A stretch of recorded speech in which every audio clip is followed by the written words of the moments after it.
this meeting to order. It is 6:04.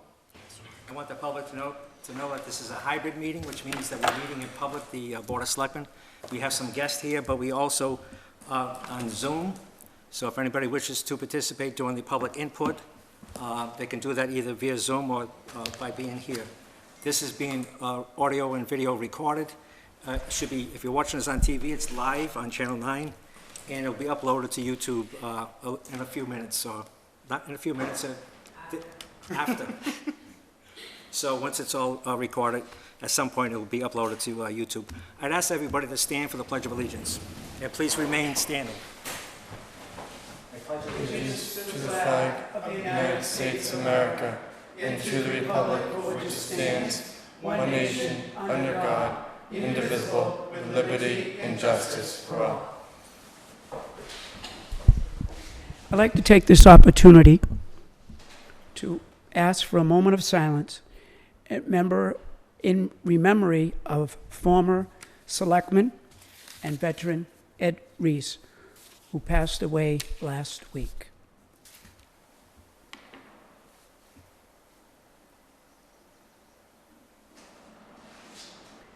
Thank you. Thank you.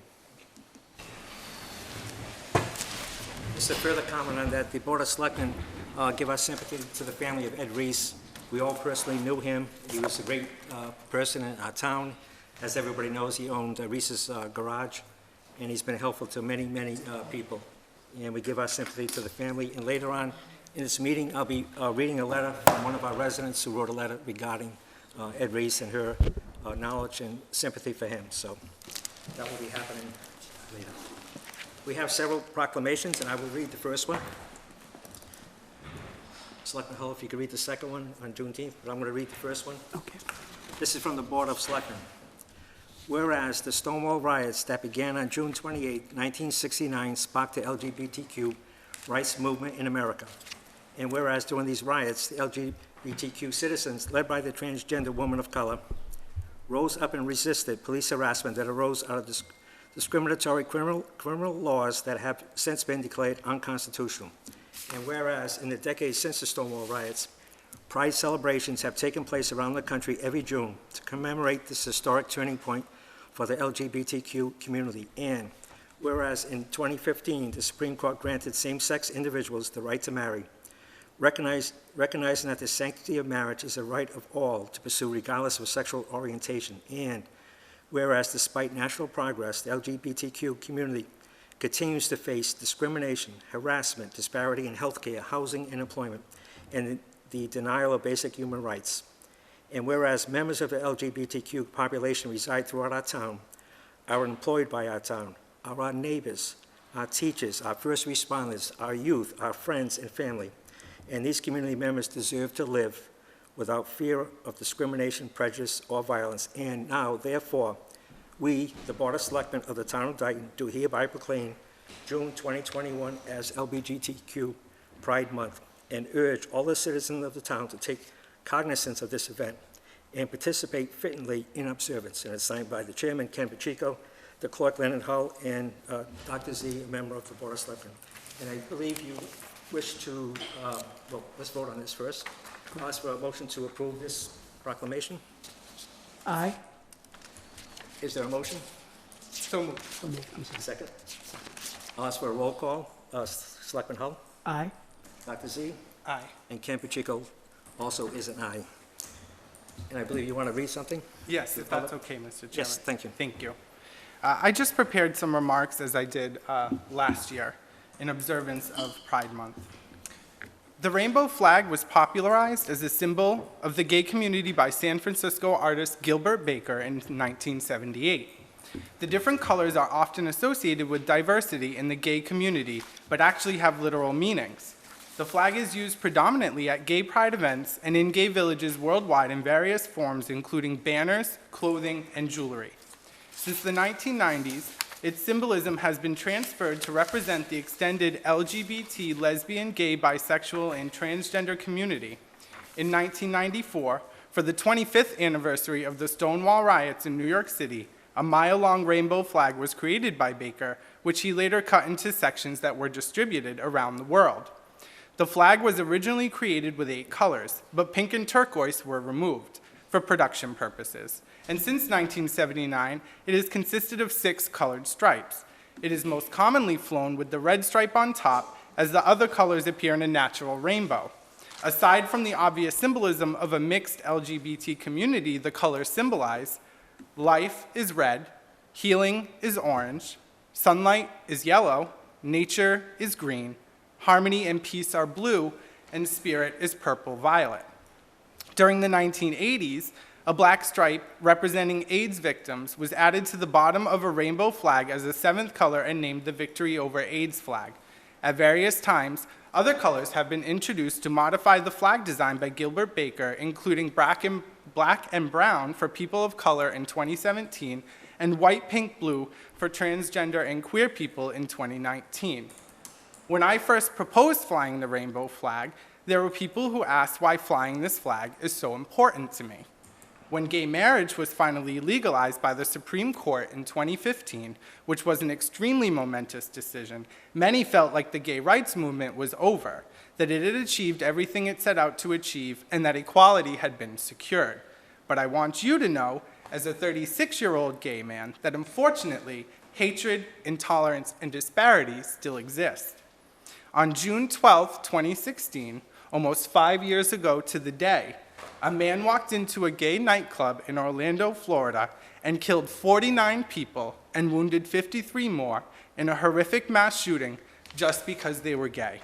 To this day, it is still the deadliest single violent incident against LGBTQ people in United States history.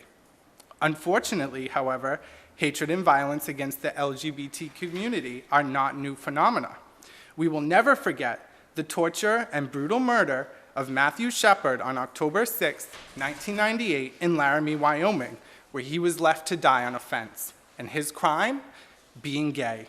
We can go back even further in time to the origins of the gay rights movement, which started with the Stonewall riots in 1969.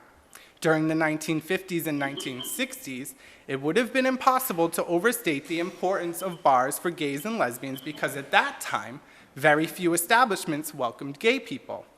When the New York City police raided the Stonewall Inn on June 28, 1969, a bar known to be popular among the poorest and most marginalized people in the LGBTQ community, protests and demonstrations began serving as the catalyst for the LGBTQ rights movement in our country.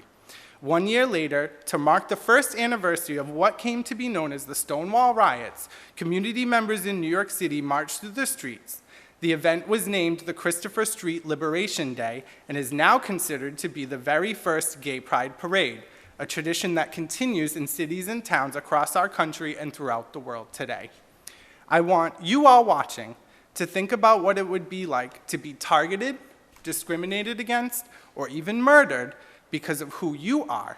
I want you to think about how deeply hurtful that would be, not just to you, but to your loved ones. I want you to think of the pain it would cause you to watch your own government turn a blind eye on your LGBTQ friends and family like it did during the AIDS epidemic when they considered it to be a gay man's disease. This is LGBTQ history. This has been everyday life for the LGBTQ community. This is why we celebrate Gay Pride Month, and this is why the rainbow flag is deeply important to us.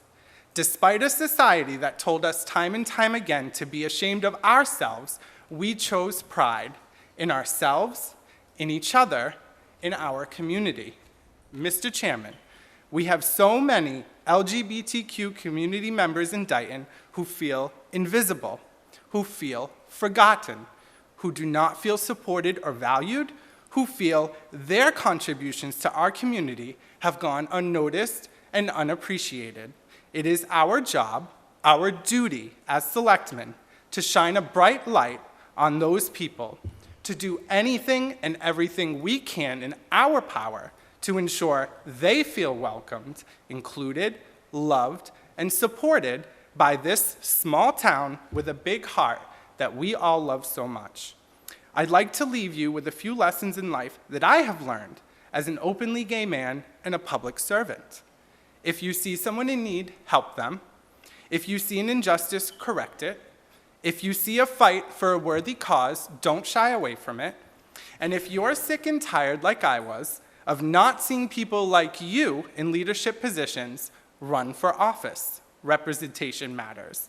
To the LGBT community members in Dayton, I know that probably many of you, like me, spent far too much time being ashamed of ourselves as a result of the hate and intolerance in the world. Never stop being proud of who you are, not for a moment. Thank you. And thank you, Mr. Chairman. Thank you, Dr. Z. I just want to make a brief comment. I want to thank you for your eloquent words that you just said to the public. The issue of the gay pride flag has been around in this town anyway for probably about 6 months. I've thought about it a lot. It's my intention at some point to put the gay pride flag on the agenda so that we can vote on it after public input, public hearing, so that the public can have a say in this. I'm not talking about flying a gay pride flag on a pole that's in front of the town hall, which has our American flag as well as the POW MIA flag. But I do want it to be either placed on the building or placed on a separate flagpole to have that issue come up before the board. I think, we've had 6 months to think about it. A lot of positive comments made, some negative comments made, but I do think that the Board of Selectmen has the ability and quite frankly has the courage to make this important decision for the residents of town. We have a lot of gay and lesbian members of our society. I think we ought to show respect. We have kids in school that are undecided as to what they are, and I think we need to let them know that the town supports them. Everybody in this room here, everybody watching this, loves somebody who is gay. You may not know that person is gay, but you love that person. And I would hope that if you found out that they were gay or lesbian, that you wouldn't change your love for them. And I just think it's time that the town show some respect to members of our community.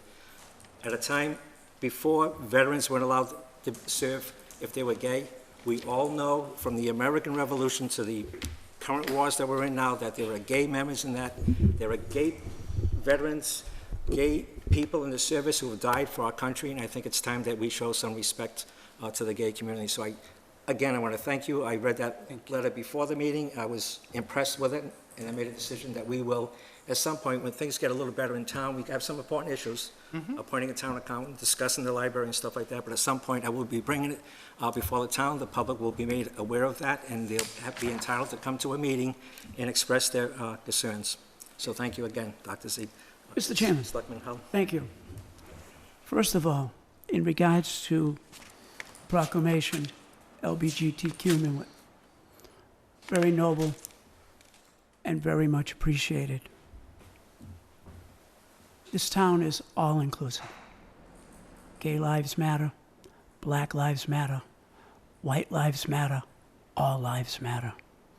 On the issue of the flag, that is a decisive issue. And I'm hurt by the fact that the issue of the proclamation became an opening for a political statement and to politicize an issue that has divided this town.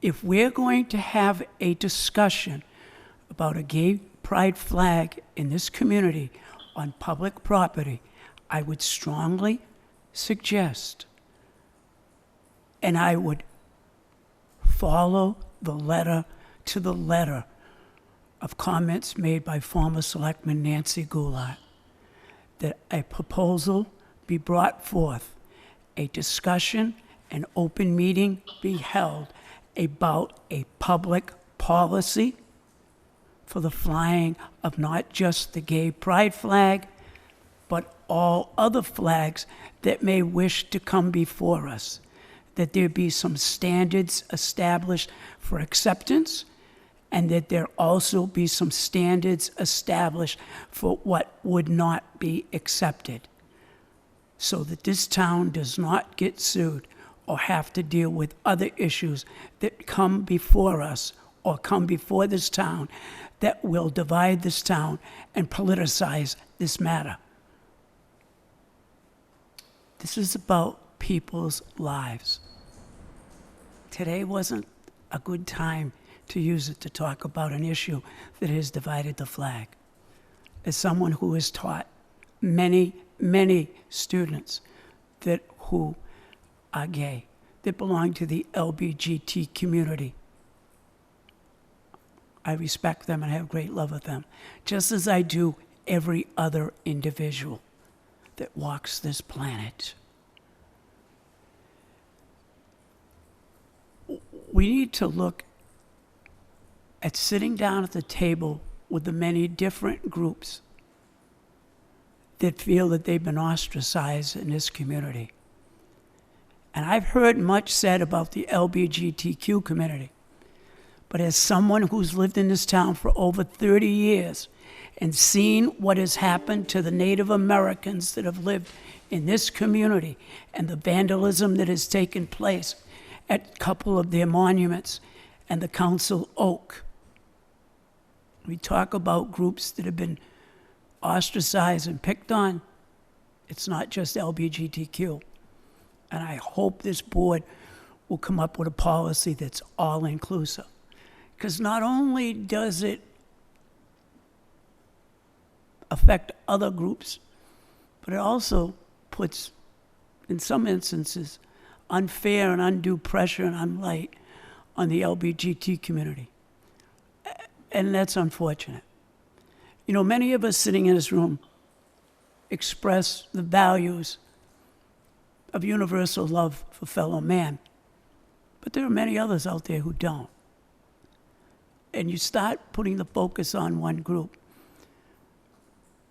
you organize the haters. You bring them out of the woodwork. Let's be careful of that, please. Thank you. Just want to make a comment that what I'll be bringing before the Board of Selectmen is the gay pride flag, not any other flag. And secondly, I don't see this as being political at all. We're talking about human rights, and that has nothing to do with politics. So it's my intention to bring it before the board when things get a little slower for us, and hopefully sometime this summer we'll have that hearing. May I add one thing? Sure. Dr. Z? I just want us to get away from the false choicism. There definitely are, and I agree, other marginalized groups. To my knowledge, Mr. Chairman, we have not received a request from a Native American group to fly a flag on town property. And you can correct me if I'm wrong, the only request we've received so far is the LGBTQ flag. That's what's before us, not any other flag. I'll be happy to fly a Native American flag on public property, and you can quote me on that. It's not one or the other. We have a big lawn over there. There's enough space for a lot of flags over there. I'm done, Mr. Chairman. Thank you. We have a second proclamation. Whereas on September 22nd, 1862, President Abraham Lincoln signed the Emancipation Proclamation, officially ending slavery in the United States. And whereas word about the signing of the Emancipation Proclamation was delayed some 2.5 years to June 19, 1865, in reaching authorities and African Americans in the South and Southwestern United States. And whereas Juneteenth combines the words June and 19th, and whereas although it has been long celebrated in the African American community, this monumental event remains largely unknown to most Americans. And whereas in 1980, Texas became the first state to designate Juneteenth as a holiday, and since then, at least 45 states and the District of Columbia have moved to officially recognize the day. And whereas Juneteenth is an important opportunity to honor the principles of the Declaration of Independence and celebrate the achievements and contributions that African Americans have made and continue to make across our nation. And now, therefore, we, the Board of Selectmen of the Town of Dayton, do hereby recognize June 19th, 2021 as Juneteenth Day and urge all the citizens of the town to take cognizance of this event and participate fittingly in its observance. Signed, Chairman Kenneth J. Pacheco, Clerk Leonard E. Hull, Jr., and Member Dr. Brett Zagorfis, Ph.D. Thank you, Selectman Hull, for reading that. I'll entertain a motion to approve that proclamation. So moved. Second. Any discussion? Hearing none, I'm asking for a vote. Selectman Hull? Aye. Dr. Z? Aye. And Campuchico is also an aye. Before we move on, can I just add, if it's okay, Mr. Chairman, that Mrs. Kerwin and Mrs. Brady did a fantastic job, as always, on They did. the proclamations. Okay. And the Human Rights Commission, we met a few weeks ago, and we had members speak about Juneteenth as well as LGBTQ. So if anybody wants to go on YouTube and look at that meeting, they had a good, healthy conversation about it. And I want to recognize the work of the Human Rights Commission. Scheduled appointments. We have the members of the Historical Commission on the Boston Post-Cane Award for Maria Barbosa. Do you want me to read the letter that was sent by Pat Gales? I'll read it if you wish. So we received a letter from Pat Gales, who is the chair of the Dayton Historical Commission. In 2020, Mrs. Maria Barbosa was selected to be the recipient of the Boston Post-Cane Award by the Dayton Historical Commission. This award honored Mrs. Barbosa as Dayton's eldest citizen. The Boston Post-Cane tradition started in 1909 by Edwin Gracier, owner of the newspaper The Boston Post. Over the years, Dayton has had 21 recipients. Due to the COVID restrictions, the Historical Commission was not able to present Mrs. Barbosa with the Boston Post-Cane Award in 2020. Unfortunately, Mrs. Barbosa passed away in January of 2021. The Historical Commission is planning an award presentation posthumously for Mrs. Barbosa with members of her family present on June 15th at 5:30 p.m. at Old Town Hall.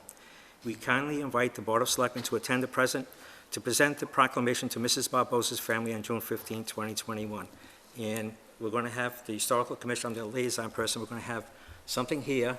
We'll have some cookies, and we'll have some punch, and we'll have some cups, and we're going to, it's scheduled for 5:30. I'm asking our board, my fellow board members to attend, and I'll be reading the proclamation to the family. We have maybe up to 50 people attending, so there are a lot of family members that wish to come. Wow. And unfortunately, Mrs. Barbosa passed away, but she was aware before she passed away, she's been ill for a little while, aware that she was going to get the Boston Post cane. And at some point and some day, that Boston Post cane will be in that little cabinet back there. I would like to read the proclamation. Boston Post cane's certificate of recognition. Whereas the history of the Boston Post cane dates to 1909 when Edwin Gracier, publisher of the Boston Post newspaper, distributed 700 canes crowned with 14-karat gold to New England towns with the understanding that these canes will be presented to the oldest male and handed down through the years. To the oldest male? Is that? Wow. Women were included in this distinction in 1930. And whereas Maria Conceição, I can tell that's how you pronounce it, Ferreira Medeiros Barbosa, all beautiful Portuguese names, I have to say that, was born on November 29, 1919 in Ponta Gassa, San Miguel, Azores, the daughter of the late Norberto J. and Concepcion Ferreira Medeiros, one of the 6 children, and whereas Maria Conceição Ferreira Medeiros Barbosa came to the United States at the age of 37 on June 2, 1957, and married the late Manuel Barbosa, living on Barbosa's farm, established in 1909 for over 60 years, and whereas Maria Conceição Ferreira Medeiros Barbosa was a successful seamstress at Bristol Knitting Mills in Fall River, Mass. for many years, as well as working at the Cooperative Production, Inc. in Dayton, and whereas Maria Conceição Ferreira Medeiros Barbosa is survived by her children, Norberta Melville and John Barbosa, as well as 2 grandchildren, Adam Melville and Carol Ann Barbosa, 2 great-grandchildren, as well as many nieces and nephews. And now we, the Board of Selectmen of the Town of Dayton, in celebration of her life's legacy, recognize Maria Conceição Ferreira Medeiros Barbosa as the newest recipient of the Boston Post cane, a witness whereof we have hereunto set our hands and caused the great seal of the Town of Dayton to be affixed this date, this 9th day of June, 2021, and signed by the Chairman, Kenneth Pacheco, Leonard Hull, the Clerk, and Dr. Z. This is just a clear example of the impact that the Portuguese community has done for us in this town. They were hard workers that came over here of a very poor country. In, was it 57? I believe there might have been some earthquakes in the Azores at that time, so a lot of people did come over to the United States. And like my mother-in-law and others that I know, worked in the textile mills and the knitting mills in Fall River, and were very responsible, good citizens of the United States, and we're very proud to have people like Mrs. Barbosa. And unfortunately, she's not here to hear us speak of her, but her family will hear us next week. So I will entertain a motion to approve this proclamation. So moved. Second. Second. Any discussion? Yes, Mr. Chairman, just briefly, I wanted to say, I forgot to tell the board the last time we were discussing Mrs. Barbosa, I believe it was we had prepared a certificate of recognition for one of her 100th birthday, I believe. 100th birthday? Yeah. And at that time, her grandson, who I went to school with, Adam Melville, had reached out to me and just wanted the board to know how much that meant to the family. Yeah. So I know this will mean a lot to them too, so thank you. And we have a couple of people from the Historical Commission. Do you want to make any comments? Or, I know that Mrs. Nickerson, you've met with the family, and you were responsible for a lot of this, so we appreciate it. Absolutely. And we're glad that you attended here, and do you wish to speak? Could I? Yes, please. Do we have, will this pick up her, and will cable hip pick up her voice? It's a little echoey. I don't know if you want to go to the podium or not. No. Okay. But thank you for asking me, but thank you. So Pat's a little nervous. She wanted to know if at some point she could leave the meeting. Did she have to stay for the whole meeting? Oh, And I sorry. mentioned that she had to come up and genuinely, come up to the chairman and genuinely reflect. She suggested kiss the ring and then she could leave. Among other things, yes. But All I Pat and I go way back. All I wanted to say was Mrs. Barbosa was in failing health for a long period of time, and on one of her better days, when her daughter did tell her that she would be receiving this Boston Post game as being the town's eldest resident, she got a kick out of that, and she started to smile and laugh. That's all I wanted to say. So thank you guys for bringing it to her attention and putting a smile on her face. I know that she had been in poor health, and her days went that well, but to have her smile is pretty neat. So.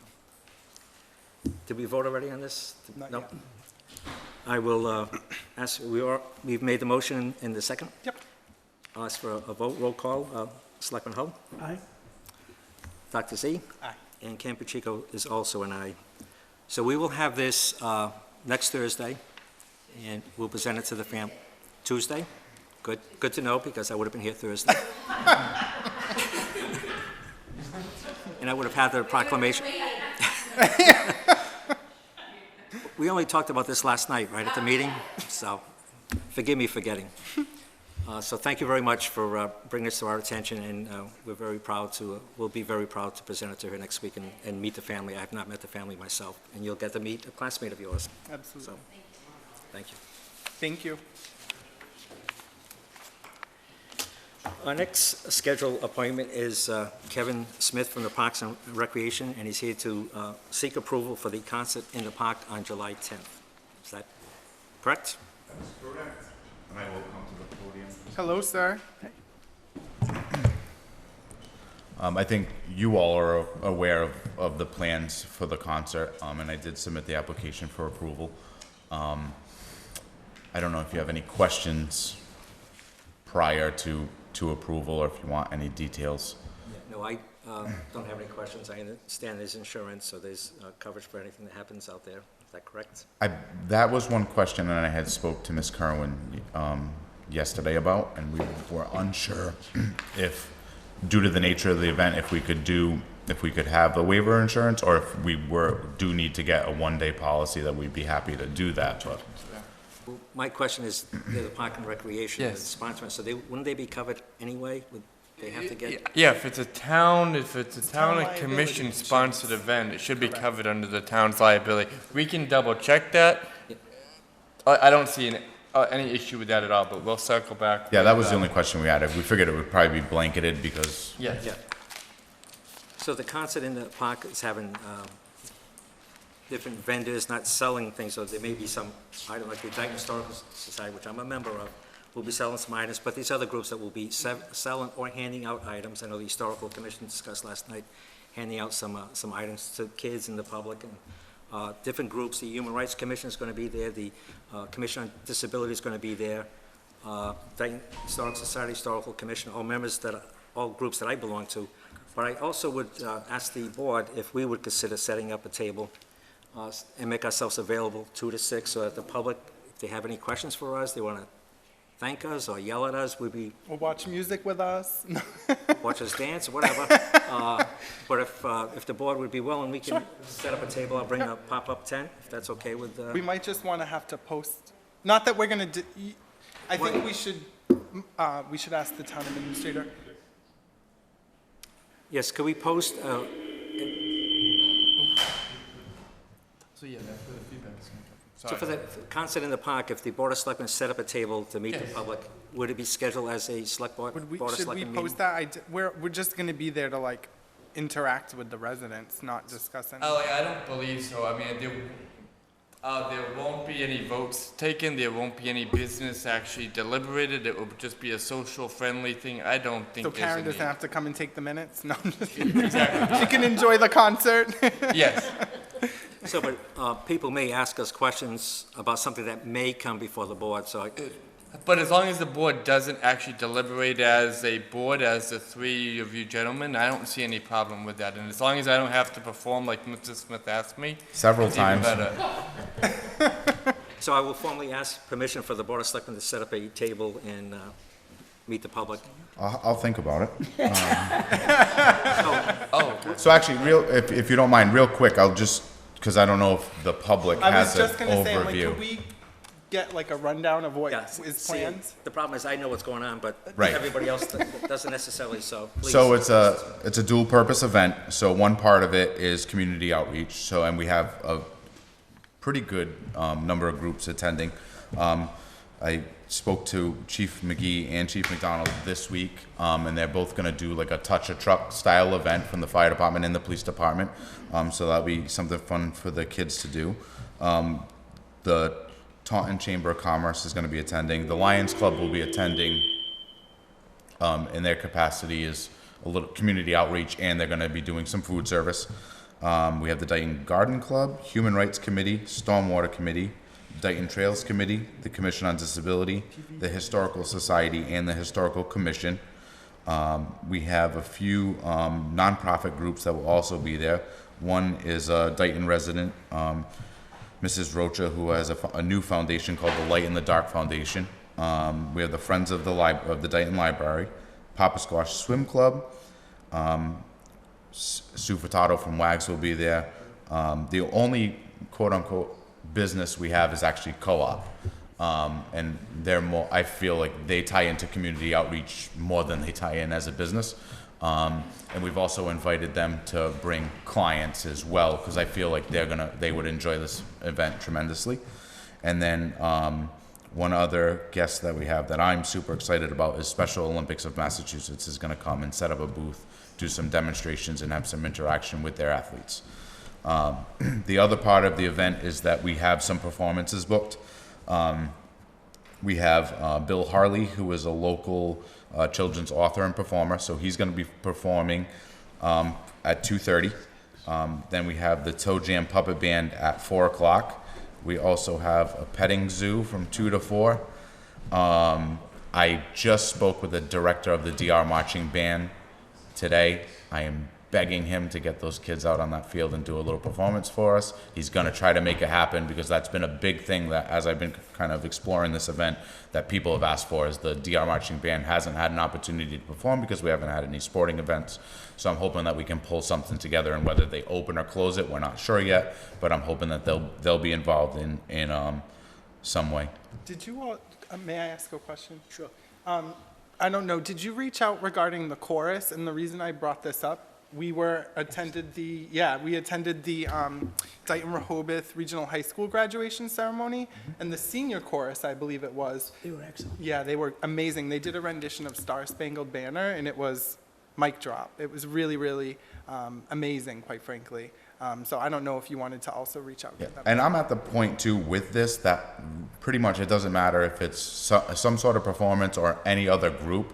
If they want to come and participate in some way, we're not going to turn anybody down. We got more than enough space. We have more than enough time to do, fit everybody in. So yeah, I'll definitely. We might instead of starting off with that, to kick off the event is an excellent idea. Actually, if you could send me some contact, or if anybody has contact absolutely. information they can send me, I'd appreciate that. I think, Selectman Hull, you want to comment or a Mr. question? Smith, I do have a question. I'm curious.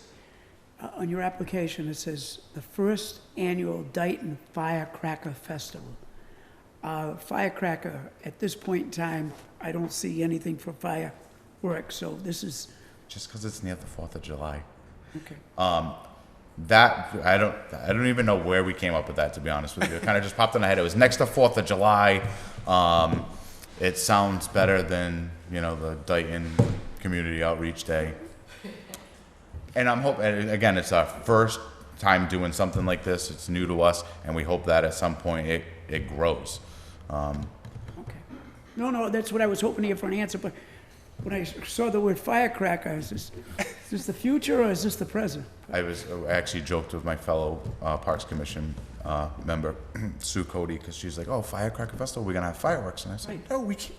I said, "Have you seen our budget? We're not having fireworks." I said, "Maybe I can talk somebody into like snakes and sparklers," and but Well, I want to thank you, Mrs. Smith, for this great opportunity given the town. I've talked about something like this, that because of the pandemic, we haven't been able to get together, that this is a great opportunity for the residents of our town and others to come and talk to each other, see each other, and have a good, friendly conversation, and get to meet some of the boards and committees in town. And I want to thank you for all the work you're doing for the Parks and Recreation. You've really done a lot of work that it's nice to see that happen. can I make one other, small request? And I know that we don't need to make a decision on it right now. We can kind of iron it out as we go. We may need access to the lower level of Town Hall solely for the purpose of power for the bands, which I think we could probably iron out with. I believe we can actually talk with there is power out there, so like we can coordinate on that. Right, okay. Yeah, that was, I think, the only thing that I forgot to put on the application. We're gonna provide portable restrooms and hand washing stations, but that was the only other thing that came up that I had forgot to include. Yeah, we can coordinate, Mrs. Smith. Does the board have any other questions? No. If not, I will entertain a motion. So moved. Approve this. Approve the Parks and Recreation's concert in the park. Or firecracker, what was the? Mr. Chairman, I make a motion that we approve the Parks and Recreation Commission's request to hold the concert in the park as presented this evening. Is there a second? Second. Any further discussion? And I did want to ask, is it the intention of the Parks and Recreation Commission to have this be an annual event? I hope so. Okay. Yeah, on the application, I think it said the first First annual. annual. First annual. Hopefully you'll be back Yeah, before us hopefully next we'll year. have the second annual. Yes. I'll ask for a call of the vote. Selectman Hull? Aye. Dr. Z? Aye. And Campuchico is also an aye. So thank you very much for Thank you very much. doing Thank you, this. sir. Can I just make one other additional comment? Because I know you had mentioned, We've already voted about- now. We could change our mind. no, just We can about, still take it as back far as distributing materials or things like that at tables, I've put it out there in the intake form, and as I've reached back to people as they've sent it in, that if you are a fundraising group, that by all means feel free to fundraise. I don't think that's going to apply to any of our committees or commissions, but the outside groups like the Historical Society or WAGs and so on and so forth, like we let them use it as a fundraising opportunity, because hopefully we'll have a good amount of traffic that day. Very good. I'm looking forward to this event. Thank you very much. Thank you. Thank you.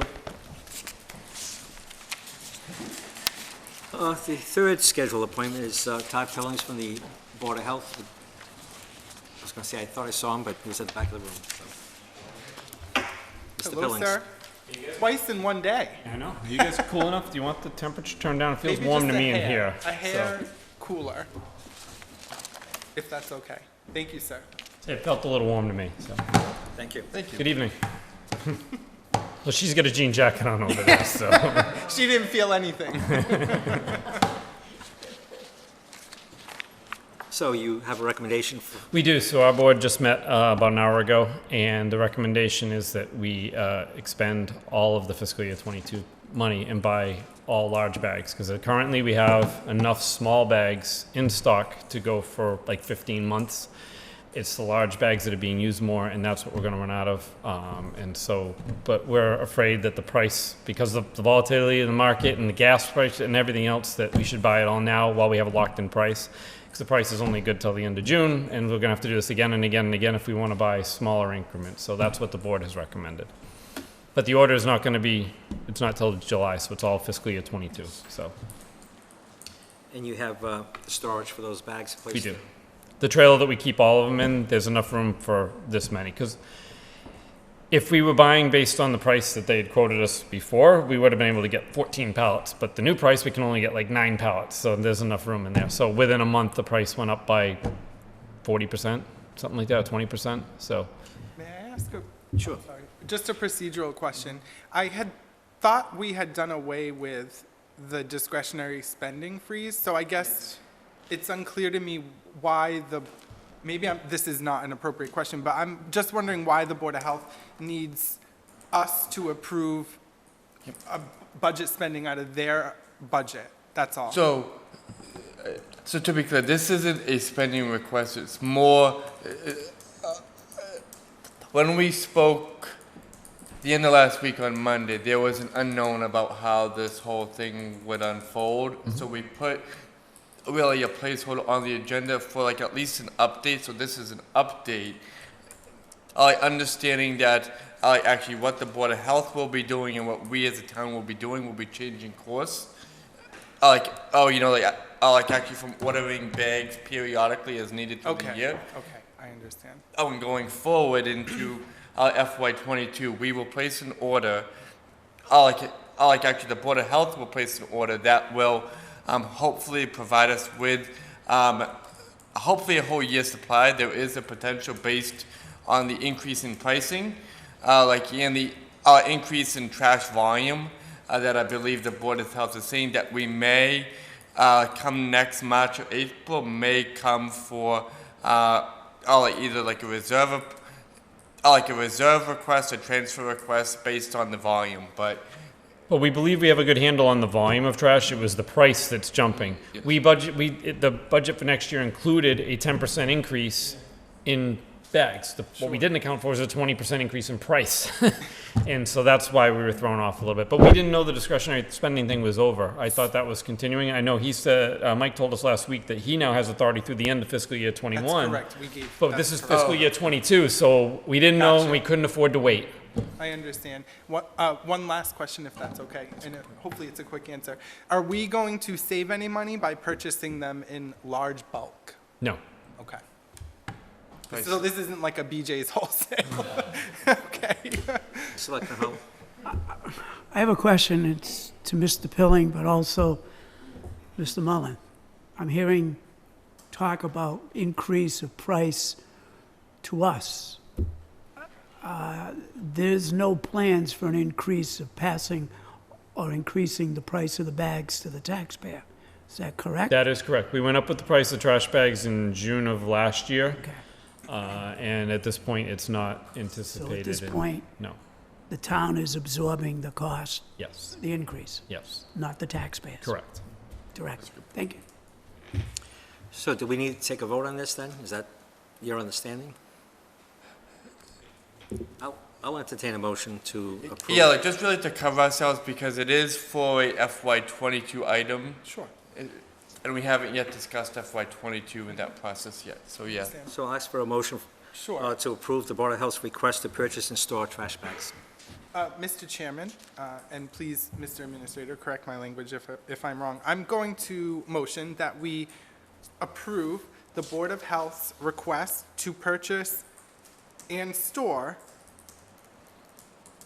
large quantities of trash bags using FY '22 funds, using their FY '22 budget as of July 1st, 2021.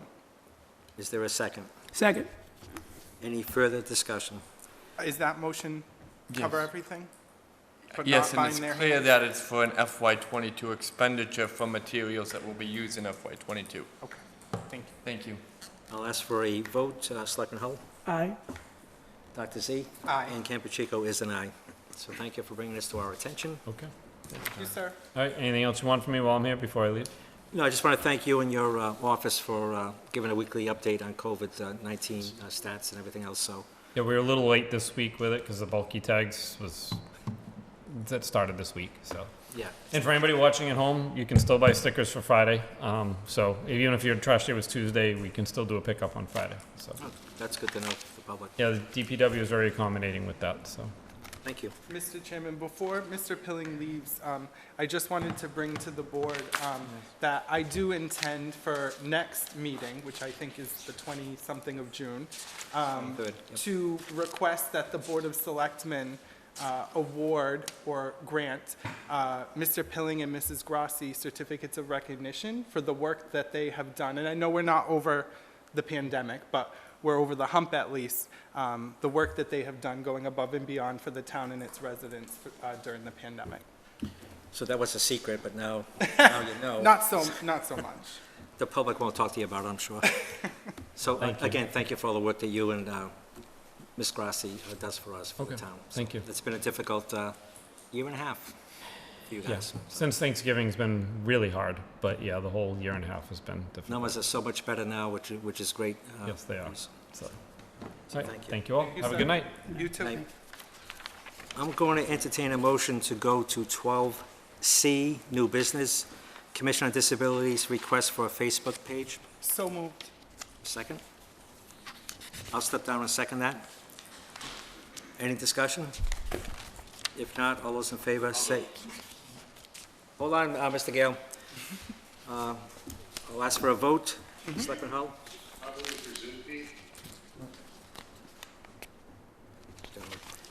Is there a reason? Could you hold off, please, Mr. Gale? We're going to vote whether or not we're going to go to new business, item number C. There's nothing, no written information on this. It's a request, and Mr. Gale is going to speak to us about it. No, why we're going out of the order of business. I was asked to bring this forward under scheduled appointments. Oh, okay. I'm just wondering, is that, oh, you're adding it to the list of scheduled appointments, you're not skipping public input? Oh, absolutely No, not. no. He's gonna go back to sorry, I it. misunderstood. Yeah, Yeah. he's asking for a motion and I made one just to take it out of order. And I We s- never skip public input. Yeah, and I stepped down and second that The motion. most important part, as you know. I see there That's why are we do quite it a few twice. people that are looking to Absolutely. have public input, so I'm sorry, I misunderstood. I'm in favor. Selectman Hull says aye, Dr. Z? Aye. And Campuchico is aye. ADA Coordinator, Mr. Gale, you got the floor. Mr. Chairman, I cannot hear anything. There's a problem with your Zoom feed. Did We he just say had him 2 minutes ago. We can hear him. I don't think he can hear us. he's not maybe? too loud, though?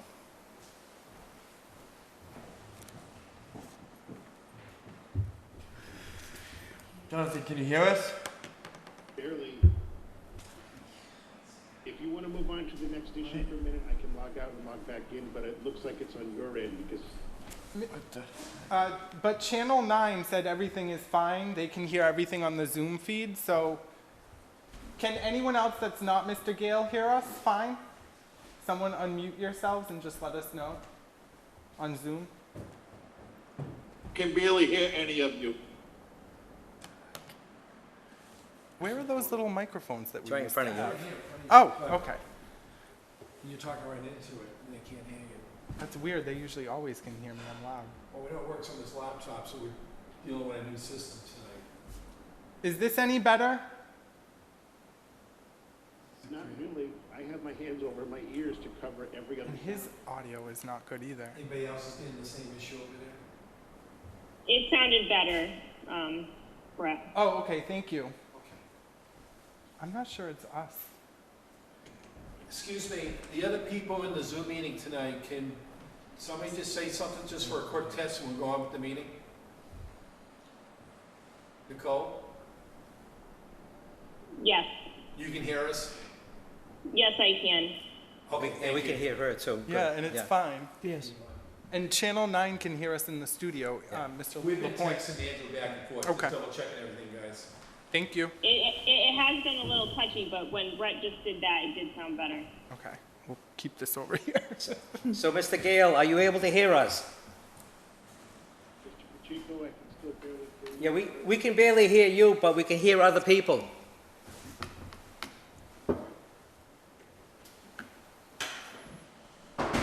Well, I'm going to go on to, I'll ask for a motion to continue this back to new business in 12C. New business or public input? Well, no, I want this because we asked that this come forward and we have to act on it, so I'm asking that it go back to Okay, 12C. Mr. Chairman, I motion that we take 12C under advisement until such time that the audio is fixed, improved. Thank you. Second. Second.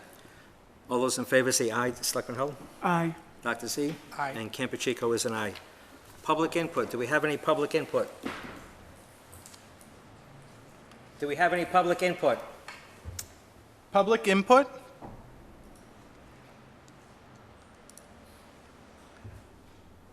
Can everybody hear us? If anybody has public input, please unmute yourselves and state your name and your address, please.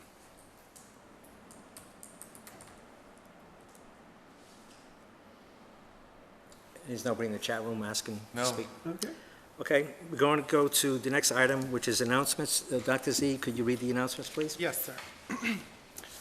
The Town of Dayton public buildings are now open to the public. The library is closed to the public, but continues to offer curbside service, and we are working on addressing the short-term and long-term needs of the library. That sounds like a robot. Uber and Lyft are offering everyone free rides to and from. Microsoft. Alt tab. The Board of Selectmen regular meeting agenda and packet for What is going on? 2021 message. That's Mr. Gales, I believe. okay. is, I just muted him. Thank you. Yes. My apologies. Uber and Lyft are offering everyone free rides to and from vaccination appointments from May 24th, 2021 through July 4th, 2021. The Town of Dayton Food Bank distribution will be held next on June 19th, 2021, located at the Town Hall, 979 Somerset Avenue, lower level as a drive-through. The Dayton Historical Society will hold its 4th annual Dayton Strawberry Festival on June 19th, 2021 from 11 a.m. to 3 p.m., hosted by Under the Sun Farms, and that should be a fabulous event. I am not a member of the Dayton Historical Society, but I did just want to shout out, and hopefully you will relay this to them, how nice it is to have an event like that, that reminds everybody of our agrarian heritage and the reliance that the local Dayton economy used to have on the strawberry. So thank you, sir. Through the Dayton Historical Yes. Society. Reminder to everyone to please license your dogs. It is the law. Leash your dogs for everyone's safety. That is also a bylaw accepted by residents of the town of Dayton at an annual town meeting. All dogs 6 months of age or older must be licensed yearly beginning January 1st. All dogs must be restrained by a leash or chain when on any street or public place in town. If you have any questions, call the clerk's office at 508-669-5411, option 2. The 42nd Pan Mass Challenge, which is very near and dear to the heart of our dear former selectman, Nancy Goulart, will pass through Dayton on Saturday, August 7th. Please support your friends with a donation at this annual event, which represents over 64% of the Jimmy Fund's annual revenue. Thank you, sir. Thank you for reading the announcements. The next item is the board and committee spotlight. We're spotlighting the Dayton Cultural Council. This is an item that's Dr. Z has asked us to put on the agenda, and on a bi-weekly or every second or fourth Wednesday of the month, we're spotlighting different committees and commissions in town. Is there somebody here from the Dayton Cultural Council? If not, I will read. Yeah, I don't believe anybody, Mr. Chairman. Okay. So this is from the Dayton Cultural Council. In Massachusetts, public funding for the arts, humanities, and interpretive sciences is provided through a central agency, Mass Cultural Council, and a network of local cultural councils that serve every city and town in the state. The Dayton Cultural Council is one of these local councils. Dayton's Cultural Council, funded from the Massachusetts Cultural Council, supports cultural enrichment to all residents of Dayton, Massachusetts. The purpose of the Dayton Cultural Council is to strengthen, promote, and maintain local cultural resources and to encourage their appreciation with the Dayton community. The normal cycle is in the fall. We receive applications from individuals and organizations that want to fund an event in the upcoming cycle. After the closing date, we review the packet of applications on our own time, and then we meet in person to discuss and vote on the applications. The meeting takes under 2 hours. The chairperson downloads a spreadsheet to keep track of the applications. A member sends out via emails for denials and approvals. Then once a month, someone needs to check the town hall mailbox for any reimbursement forms, sign-off, and returns to town accountant, so a check can be cut to the applicant. In Dayton, we have always funded events and projects that generally stay in town, with emphasis on the library, prime time, the Historical Society, the Lions, and the school system. The council is looking for new members, and we are a critical status. We are in need of volunteers. About the Mass Cultural Council is funded by appropriations from the state legislature and from the National Endowment for the Arts. The mission of Mass Cultural Council and its local cultural council partners is to promote excellence, access, education, and diversity in the arts, humanities, and interpretive sciences in order to improve the quality of life for all Massachusetts residents and to contribute to the economic vitality of our communities. I just want to note that the Dayton Historical Society, which I'm a member of, none of the officers get paid, has received some of these grants, and they will give some money for the Strawberry Festival. We're also going to have a walking tour of one of our cemeteries in town in September.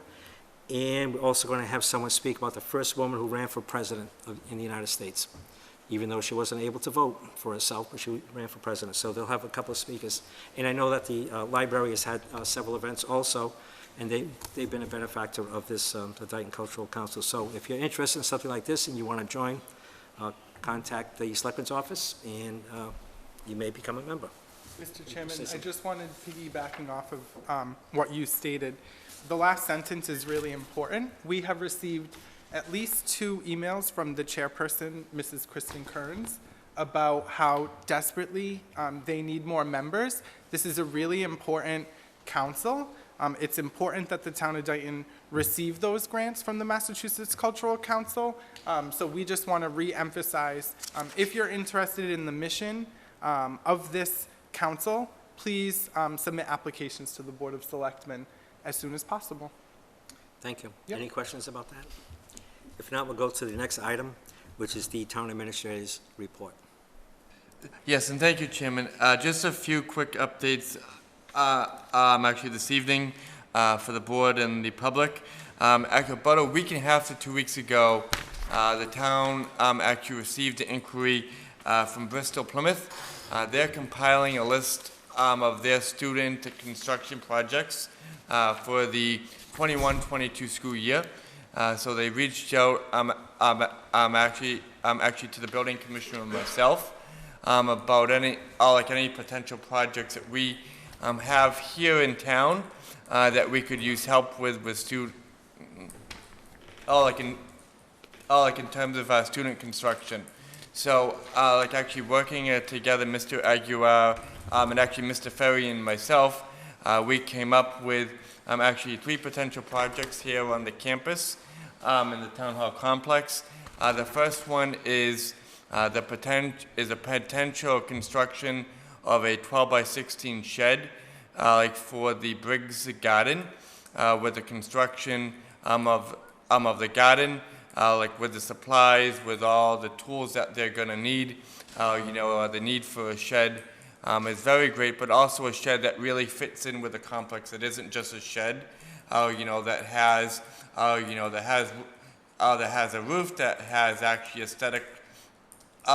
aesthetically pleasing siding and a cupola. So there was a lot of interest in that.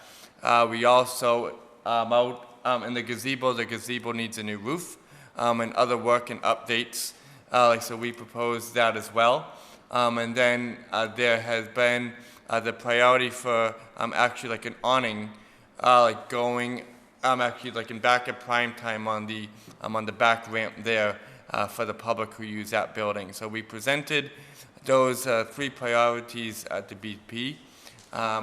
They are going through a compilation process as we speak and really assessing the priorities of all their member communities and how they fit in with their schedule. And we were told that we would hear back as to what priorities they may or may not be able to help us with before the end of the school year. So more to come on that, but exciting news. Like both, actually like all 3 of the projects are really exciting and needed. So, Yes. It's about that project, so that is really exciting. So kudos for working on that, Mr. Administrator. Regarding the 3 options, Yep.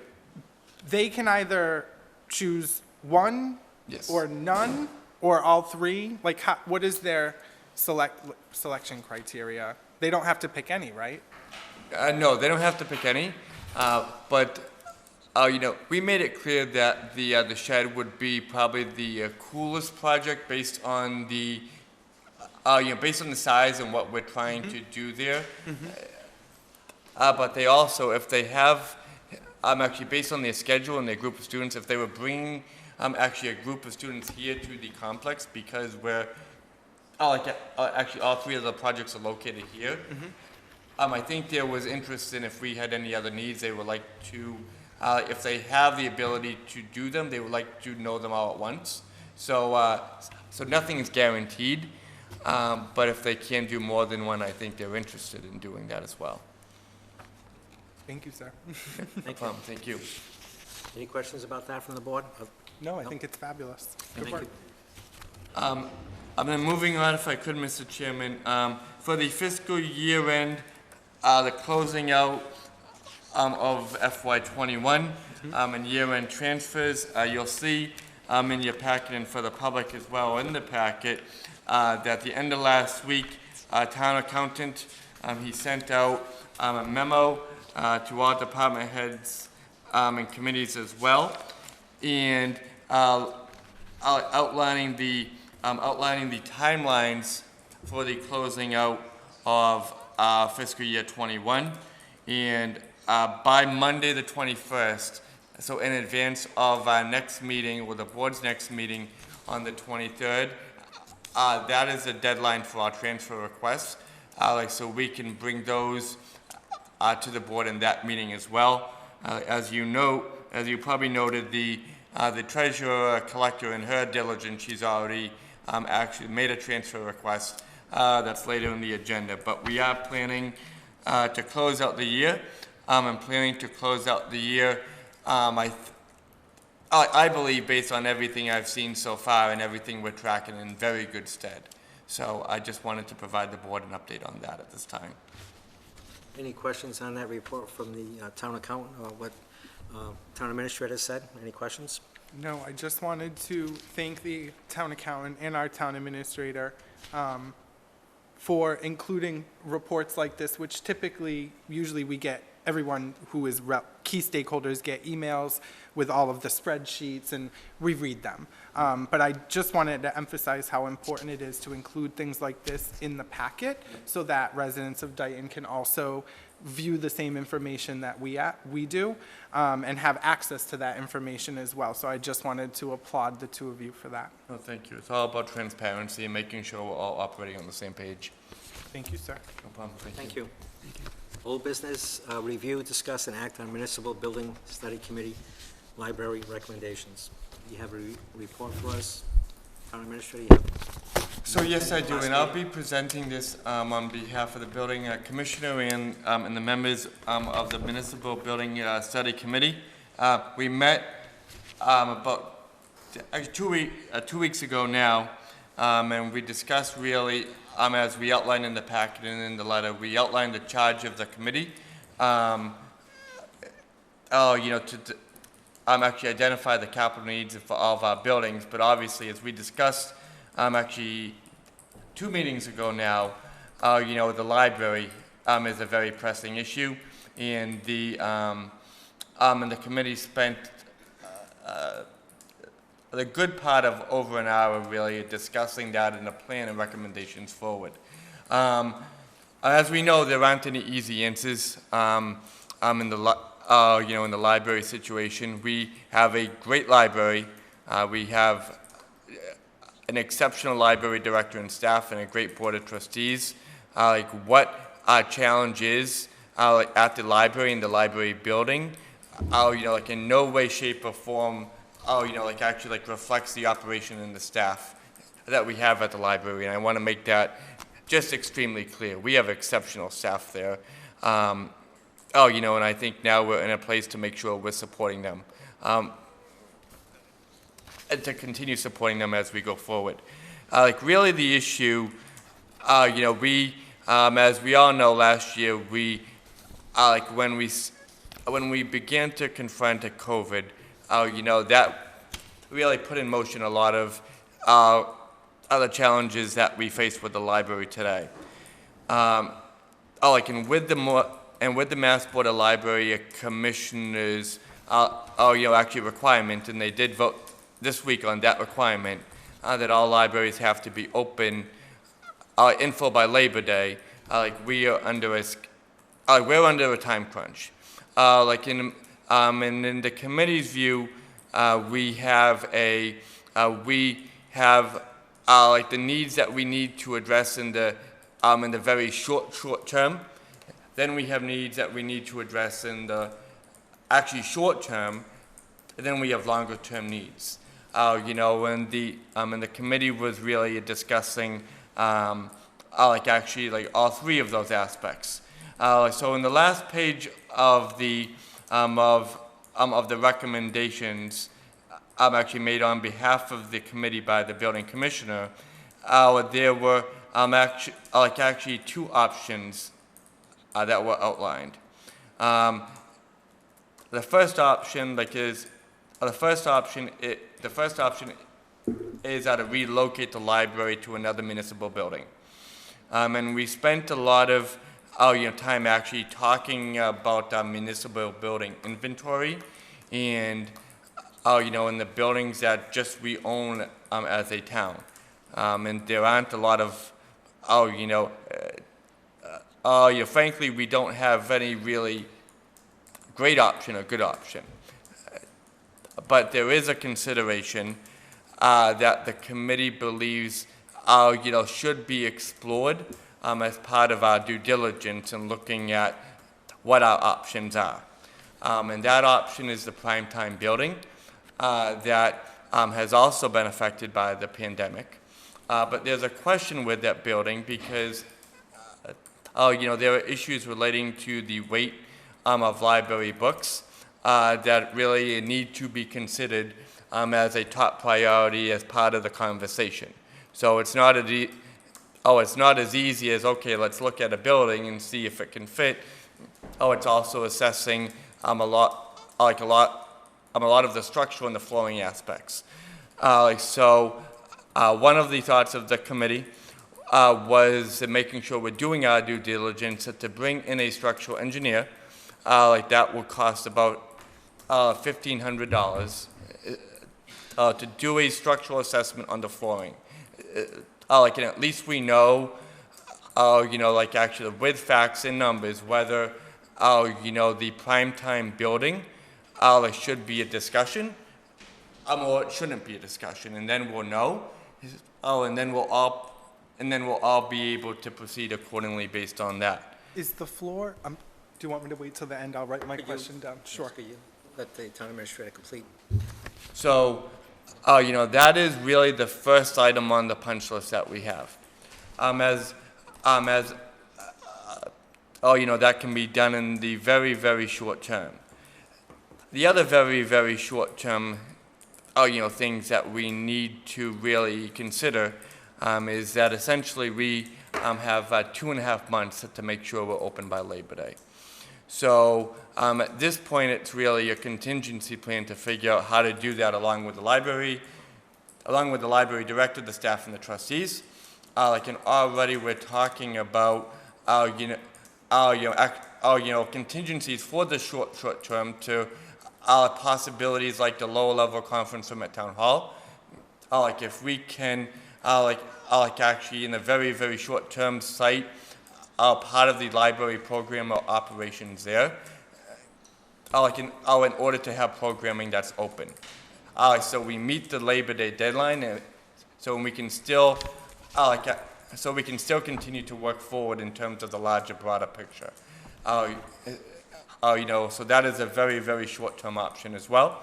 And then the other thing, the other very, very short-term thing that we are considering as well, and we have had conversations with the state relative to CARES, and to see if CARES Act, actually based on our remaining allotment, would be able to fund, like any of the temporary relocation spaces or costs. I had a very good call with A&F, the Executive Office of Administration and Finance, with the town accountant today. Our task, over the next 2 days before the week's end, is to put together, a narrative and, in a very, like a narrative and an explanation why, and how the COVID pandemic has impacted the library's operations, and that's extremely clear. And I made that point extremely clear to A&F when we actually spoke this afternoon. We have a, there's no certainty in that. We have to make a case, and we're making a case, but we're gonna, continue pursuing that, and that option could be helpful in the very, very short term and in the short term. And helping really to, address where we might be able to go, especially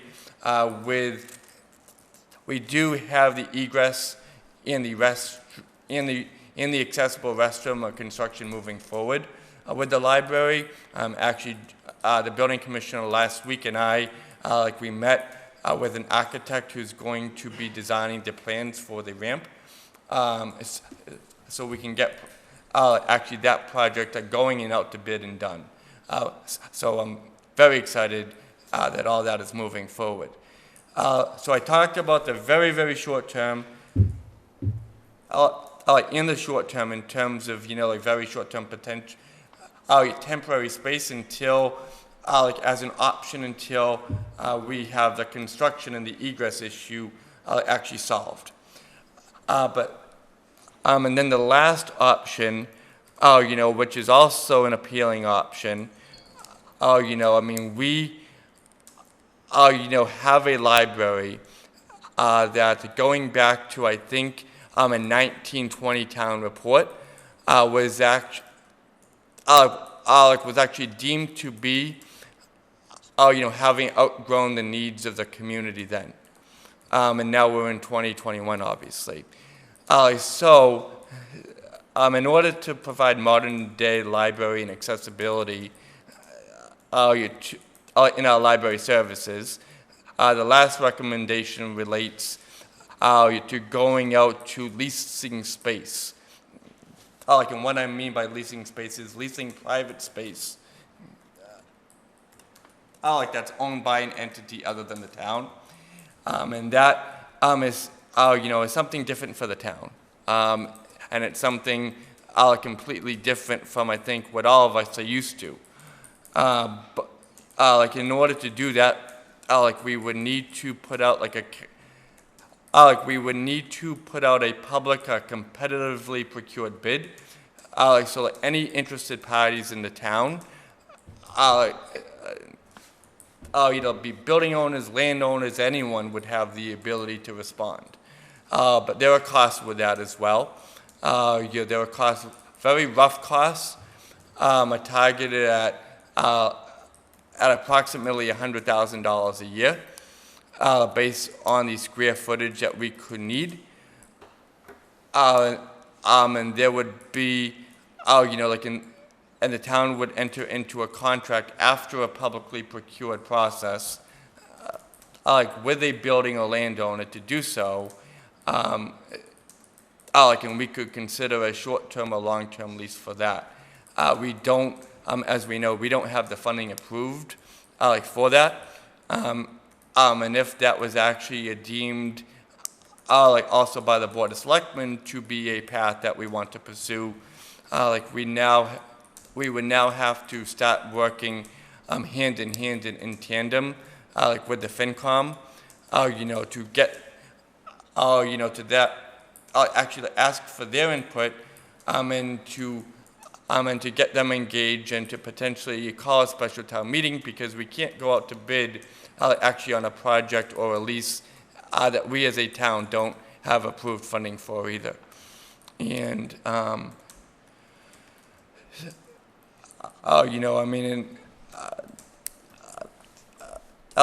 one actually benefit of a lease would be the fact that we wouldn't have to have and have to fund the debt service, like of a brand new building.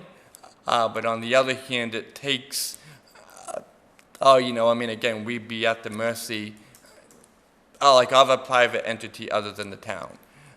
So there's no perfect option, like in these recommendations,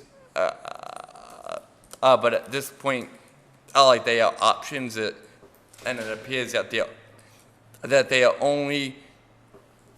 only available options really to continue, like actually offering library services in town. Yes, we belong to a network. However, like in order to belong to a network, we actually have to have accreditation and be certified by the state. And if we're not certified by the state, then then the residents of Dayton don't have access to the Dayton Public Library or any library in the sales network as well. So that's where we are. We do have options. We do have a plan, that is going to continue to evolve, but I think it's one that will actually get us, to some degree where we need to be in terms of being open. However, the need for input, is very, is very clear and needed now as a direction forward. So any feedback that the board has, relating to the direction and those options, I think the committee would be very interested in hearing. So I have a question about the engineering at prime time. Are they going to look at if they can hold the library books, or are they going to look at what it can hold? For example, I spoke to a resident today, and they thought maybe we don't put all the books there, we put some of the books so that it can hold the books. I see the director of the, Jocelyn Tavares, wishes to speak on this. Municipal building code in general to hold books in a library is 150 pounds per square foot. Every single workshop I go to for construction, that's like honed in on us. So that's what I throw back at the building inspector, town administrator, anyone who takes me to another place. Is it gonna hold that to the code, because that's what's permitted. Yeah.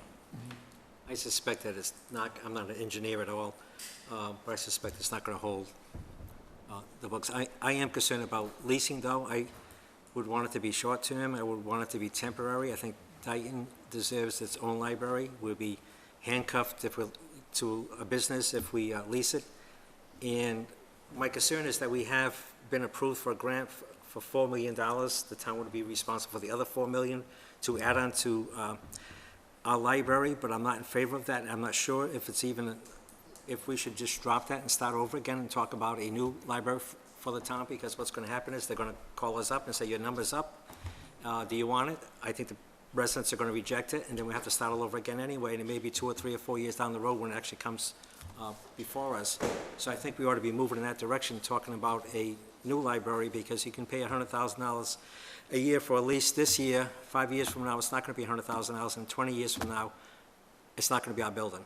We're still going to be paying somebody money. So I am troubled by that, but I do want a library to open in town temporarily and we'll have to address that. But Dr. Z had a question, and Selectman Hull, I'll go to you next.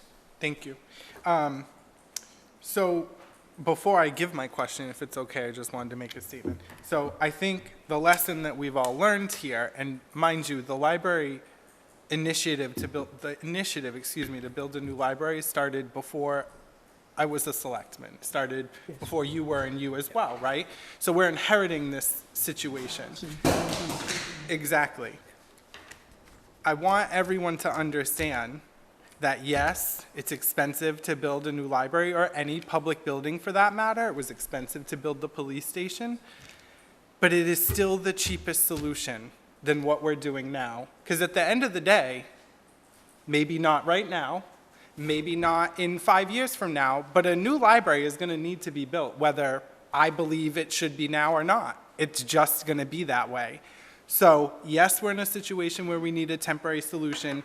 I agree and appreciate the recommendations that the building committee has put forth to us. The only real disagreement I have, and I will get to my question, is I disagree that the lease is a long-term option.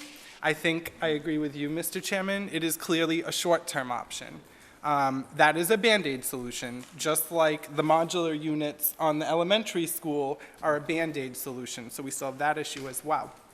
I guess my first question is the floor issue, to piggyback off our chairman. Is the issue just that the floor may not be sufficient for the library, or is this an issue where even before we open up council on prime time again, that we need to assess the floor situation there as well? Like it would be specifically for the library. Okay, so that answers my first question. I guess, and maybe this isn't a question for right now, but my open-ended question, I guess, is we don't have a lot of like available buildings in this town. It's one of the issues why it took so long and has taken so long to have the One Connection Corporation registered marijuana dispensary on William Street open. That was one of the issues. It's always finding space, right, for your business. So where would we be looking at? The only place I know of, and I'm not saying that it would meet the needs of the library. I'm certainly not an engineer or a building commissioner, and I don't play one on TV. But there is a place in Dighton Center that I saw that was newly leased. But other than that, I don't know of any other buildings. It makes me almost wish that we had, and I know we couldn't because I was on the committee that didn't recommend to keep it, but at least if we had the old VFW, we had some kind of a building that we could work with, and it was not in good shape, so I'm not rewriting history, but it almost makes you regret not holding on to buildings like that. And I'm sorry. You're right, Dr. Z, that our options are limited, but we would do,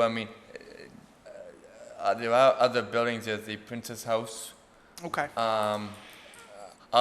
We would really take an inventory, of our buildings and make sure, like, in addition to publicly procuring and going through that process and advertising, and going through that whole process that's actually legally required by the state, we would make sure that any buildings,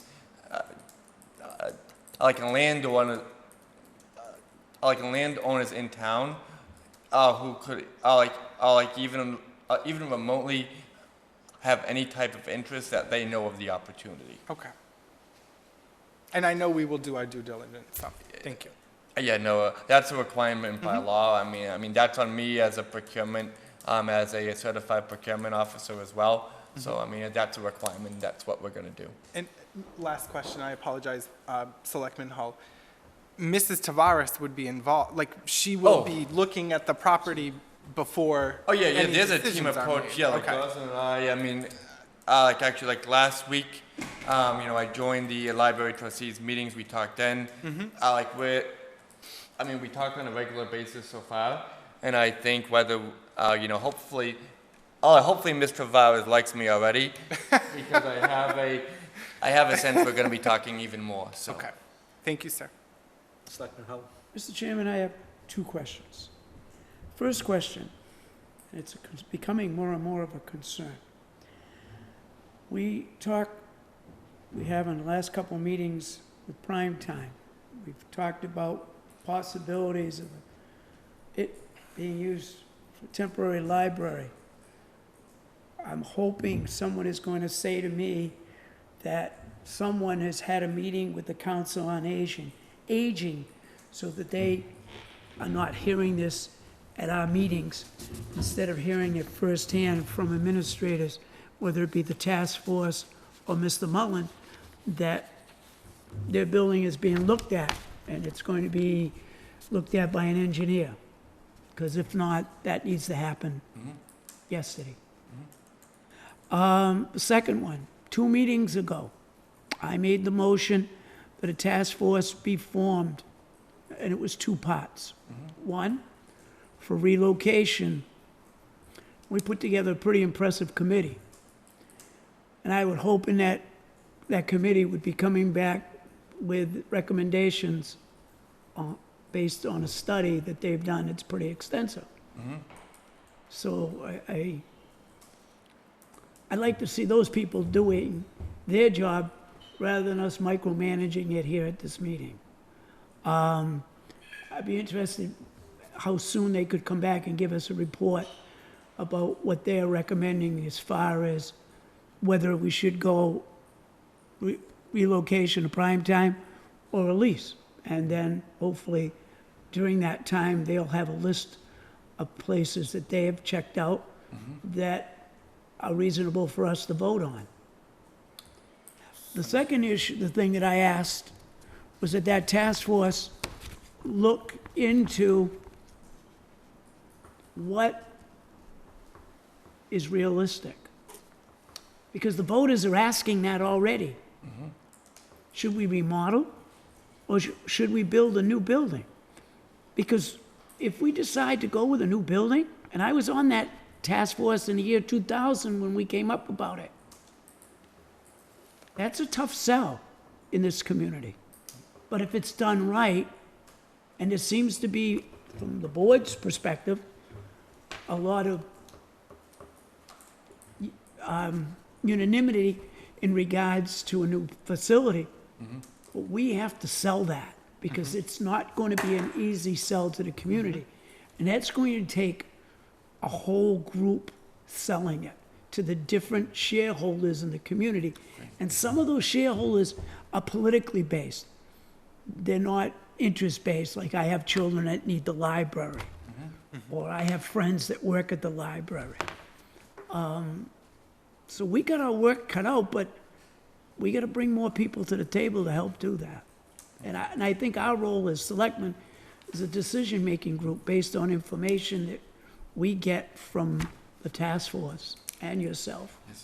So they did do the study, though. Now, I think what their intention was, so this, I know it says from the building commissioner, but it did come from the Municipal Building Study Committee, and they did the study, and I think what you're wanting us to do tonight is, before they start really researching all these different options, they want our input so we can narrow down on one. Is that correct? Because it looks like what they're saying is the lease is the preferred option for the Dayton Library. I don't think we're at that point where we're going to narrow it down, because why would we spend the money on prime time to see whether or not it's, I think it's probably going to rule out prime time, and Sure. it makes our decision a little easier. But I totally agree with the short-term leasing possibility. But we may have to act on this pretty quick, I think. So we may be addressing this further at our next meeting, which we're going to have next week, or the meeting after that, but hopefully more information next week. But we do have a couple of the library trustees as well as a library director. Would anybody wish to speak? I just have a question. Are you able to pick up on that, or does she need to go up here? Come join us, if it's okay. Talking about Just identify yourself so the public knows. I know who you are, but the public may not know. Rita Arugio, library trustee. How long are the, over at the elementary school, the trailers, how long a lease is that for? We purchased those, the town You purchased purchased those, okay. So even And though Dr. how, Z, the school population is growing, correct? Yep. So there's a vision of possibly adding on to the schools, correct? Or something, something will need to be done to address that at the elementary school and the middle school is how I would phrase that. This is just something I thought of Sure. a while ago, and it's just my personal opinion. Some towns have the public library within the public schools. And if you're going to be in a few years having to add on, and you've got a grant, and I don't know how long it's for, you could use that money to put an addition into a school to make a public library. So you're not building a totally new building just for the library. Yeah, my understanding though on that grant, and I've talked to people in Boston, is that we could change the design, build a new building where Andrew Carnegie Building is now, but we can't build a building with that money any other place than the area where. So it has to be a separate. Has to be there. And the second thing, I've also thought about the possibility of merging a library with a school. There is a safety issue for the students. Correct. That I realize, yeah. But I So do that would know, be my concern. because I'm familiar with a person who had been the librarian at West Bridgewater. That's what, they have it on the school property. That's just, it's just something I thought of. Yeah, no, we have to have these ideas. We have to see Yeah, what's may available for. not go anywhere. And just a little backslip, my grandmother, Rita Ayarujo, had the cane for several years. A long time ago. Yes, oh, that's nice to know. Selectman Hull, you had Just a point of reference, back in 2000, when we were looking at a new library back then, I was the representative from the school committee on the Friends. And it was about the same time we were looking to build the addition on the elementary school. And the reason why we didn't merge the two was for safety reasons. That's why it got voted down. Seems like a wonderful idea, and I'm wondering if it's still not a possibility if you could work out the security issue.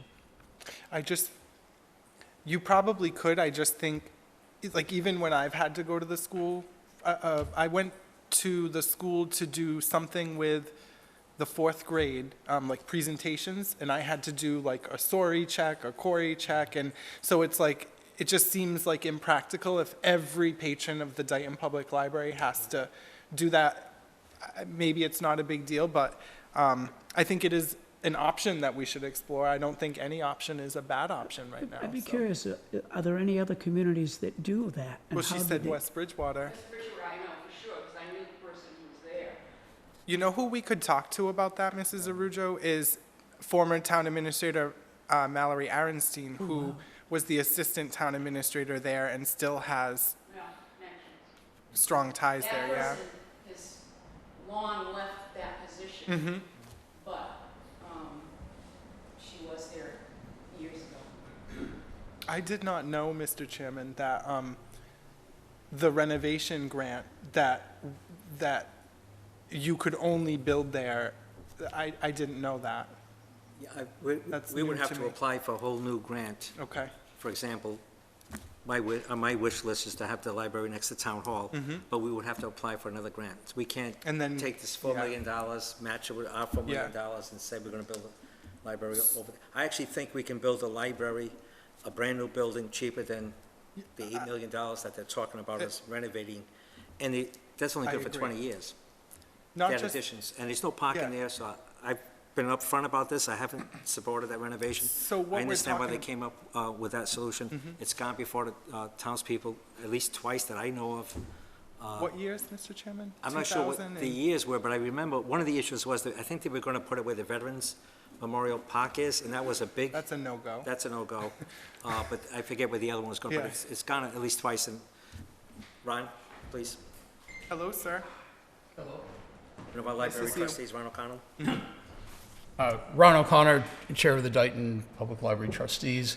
I don't go back as far as Mr. Hull to 2000, but I do go back quite a ways to past efforts. And, what I can say is that we have to have the right political climate for a new library, and it starts with leadership. And, I'll speak for myself that it's refreshing to see leadership at the Board of Selectmen in support of a new library. We have a town administrator now with continued support. I know Mrs. Aronstein was a supporter, and great to see Mr. Mullen as well, a supporter of the library. I'm with Mr. Hull that we need to have a campaign to sell a new library. That's what the town needs. That's what the town deserves. And the only way we do it is bring it back up. You know, the last time we had a major vote, it was in a gubernatorial election, was it 2010? Okay. You know, we rolled the dice. We said, this is our opportunity. We have 2,600 people who came out to vote. We lost 1,600 to 1,000. That's large, but this town has changed a lot in those years. We have more families. So that's the point I want to make. I appreciate all your support. You certainly have the continued support from the library trustees. Just to reiterate what Mr. Mullen said, we have outstanding staff. And not only do the town residents deserve a better library, the staff deserve a better workplace. And I know I made that statement several years ago about the police station, that it was an embarrassment and an insult to the people, the police officers and others who worked in that building. It's the same thing with our public library. So, Thank you, sir. Thank you. Thank you. Oh, one other question, in terms of available space for the short term. Somebody had mentioned to me the Dighton Nursing Home. Now, I know that's privately owned, but whether or not that's a property that had some potential. So I just want to throw that out there. We'll put it on the list now. I think it's the Dominican Sisters of the Novitiate are there, I believe. No? I drive by there often, and that's what's there. On Center Street, there's nothing going on there. No, the one on Elm Street. Yeah, no, but I think he's Oh, referring no, to... I'm talking about Dighton the nursing home that closed a few, I just looked it up, it closed a few years ago. It's owned by a It's the one private on company. Elm Street, right? Yeah, I It's thought the of one that. on Elm Street. No, that's on Center Street. No, it's on Center Street. Yeah. The nuns That- are still Yeah. the Dominican. I've thought of that also, but having been, my mother's in a nursing home, not obviously that one.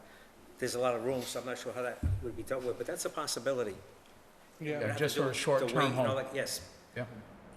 All right, So I that's thank you all very something to much. Thank you, sir. Yes.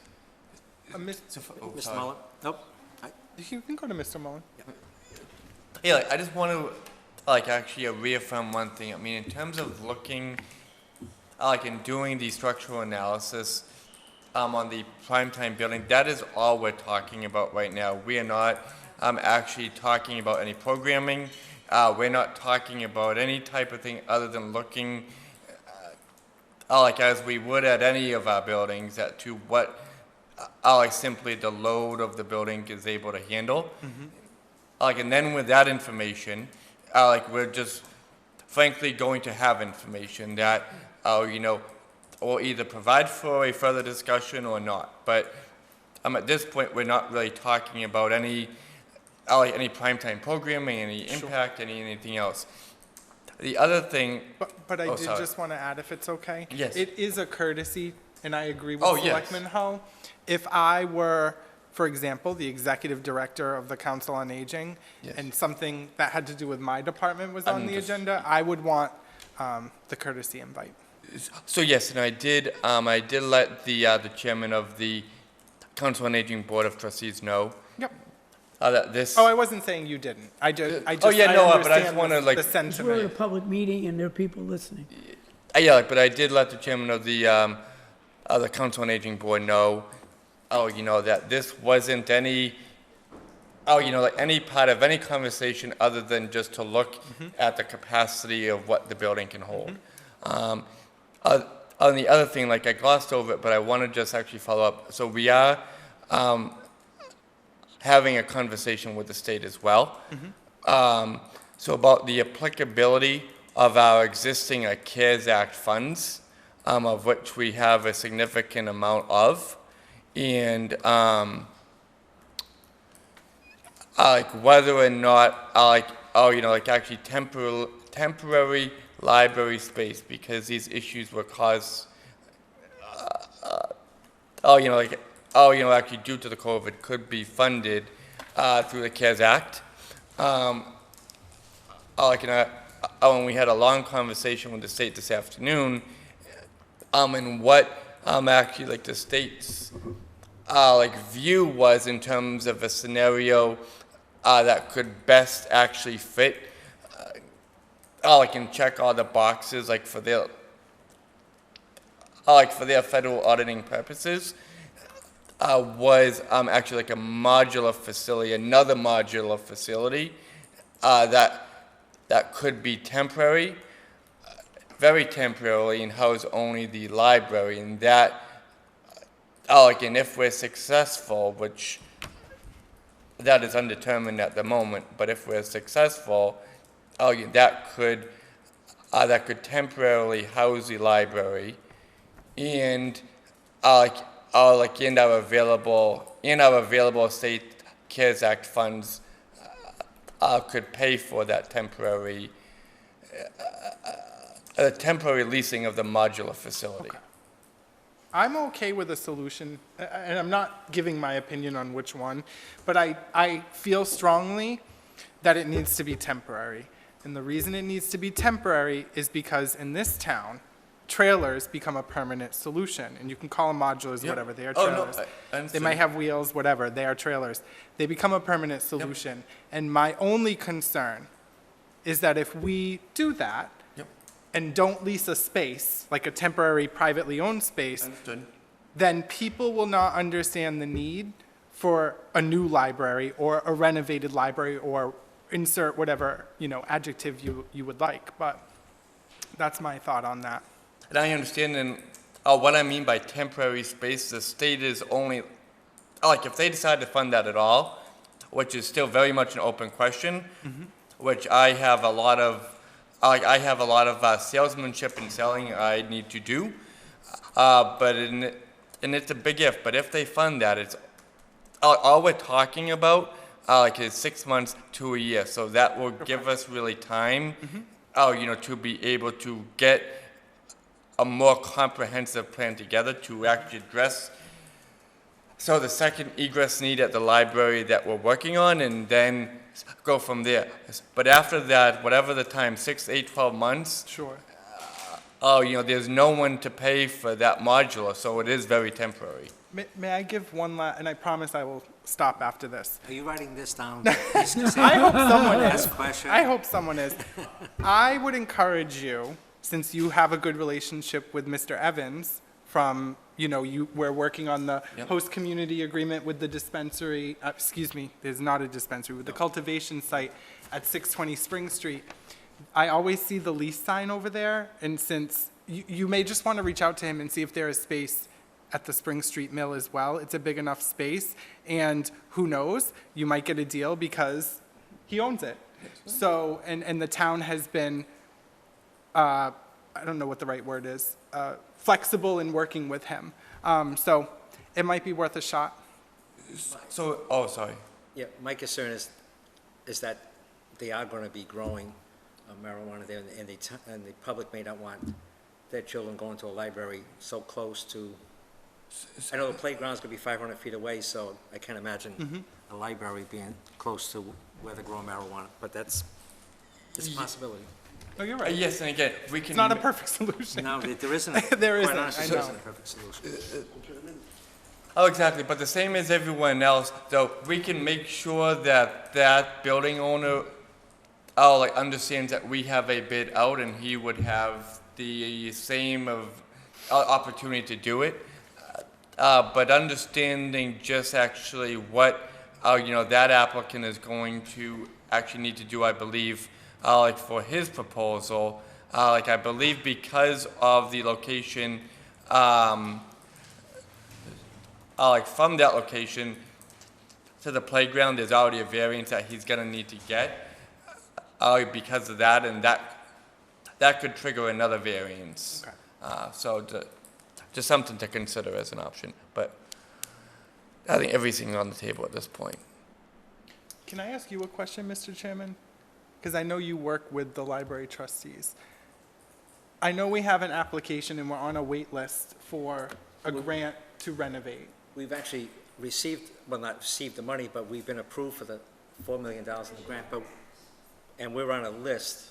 Okay. I don't know what our number is. I used to check, but I don't even know what our number is, but Oh, we were 14 before. Okay. they usually do 2 a year. Every year there's a bill to pay them, come up with the money for Yeah. the state for all of these libraries, but that has never became a reality, so. And we can't submit a second one. Like if we wanted to build a new library, we have to retract We have to, the original application. a new grant round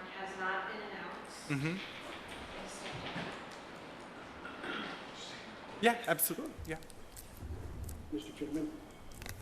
Mr. Gale has input, I think. Mr. Gale. A new grant round has yet to be announced. And now that the construction program has, as you know, 20 years has passed. So all the libraries who were fortunate enough to get their projects complete are now eligible to go back into the round. So the people that built libraries People in who build 2000 are can going to now go in build another again. one? They're Okay. going to go. And so from what I hear, it's very competitive. It's going to be another competitive. And because of the pandemic taught the MBLC a lot. And what they don't want to see is another long waiting list with money tied up and a period of time where libraries are just waiting with construction costs escalating and municipalities on the hook for rising costs and grants that are stagnant. And now, you know, lumber costs are going up and all kinds of craziness that we're seeing now. So I expect that they're going to be, when the next grant rounds come, they're going to be smaller, not awards, not the amount of the awards, but they're going to be giving out less awards. Okay. But with more competition for those awards. I know you're not clairvoyant, No. but I do want to ask, in your professional opinion, if the town of Dayton were to submit an application for grant funding for a new library, do you think that that would be viewed more favorably in terms of the likelihood of securing the funding than a renovation project is? I know that the MBLC has always seen the need for a library in the town. The reason why that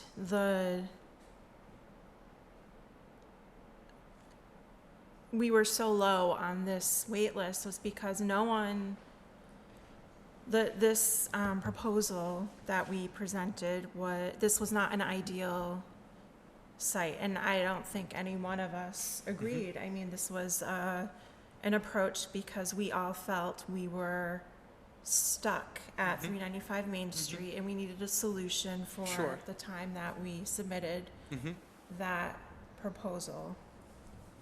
We certainly didn't have the support then that we do now, or even a few years ago with Mrs. Ehrenstein.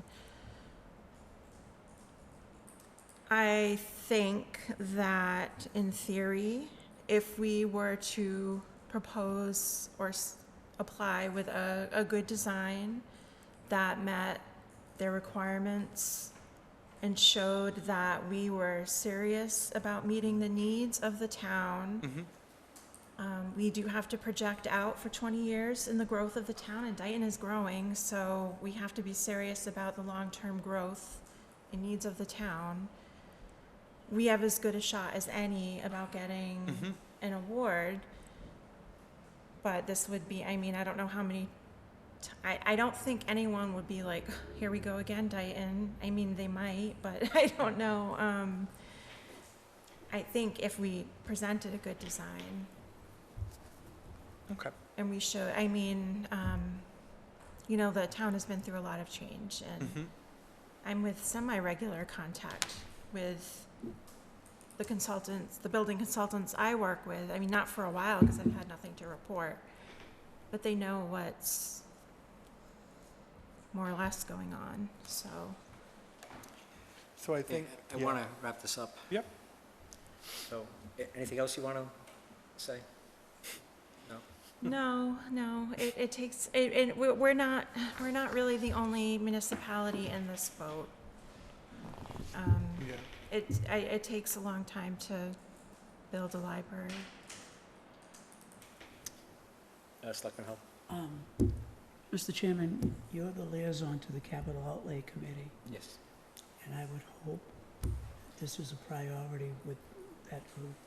And we're also talking about other buildings and funding and how the town should save money and But I've only attended one meeting. I think our next meeting is June 24th, maybe. Yes. But I'm sure this is going to be on the agenda, I'm sure.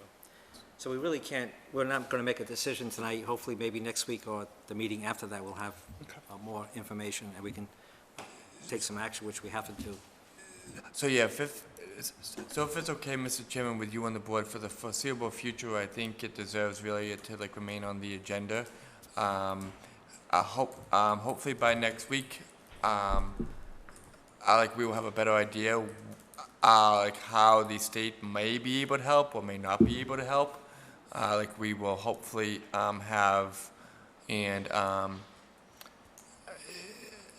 then we'll have a timeline for the process, for any structural engineering. But I think at this point in time, really, to make sure we're meeting the Labor Day deadline. If it's okay, Jocelyn, if we can really start working to make contingency plans, utilizing,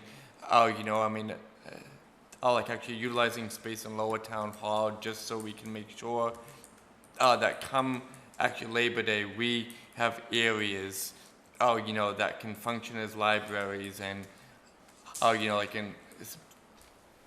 want to make sure we don't lose sight of, as we're having a bigger and broader conversation, that we have a need to meet by Labor Day, in advance of Labor Day, and we want to get it done, and we expect to get it done. The short term. Exactly. Okay. I don't want to lose sight of that. I also, just a late thought to the previous conversation, if I Sure, could. absolutely.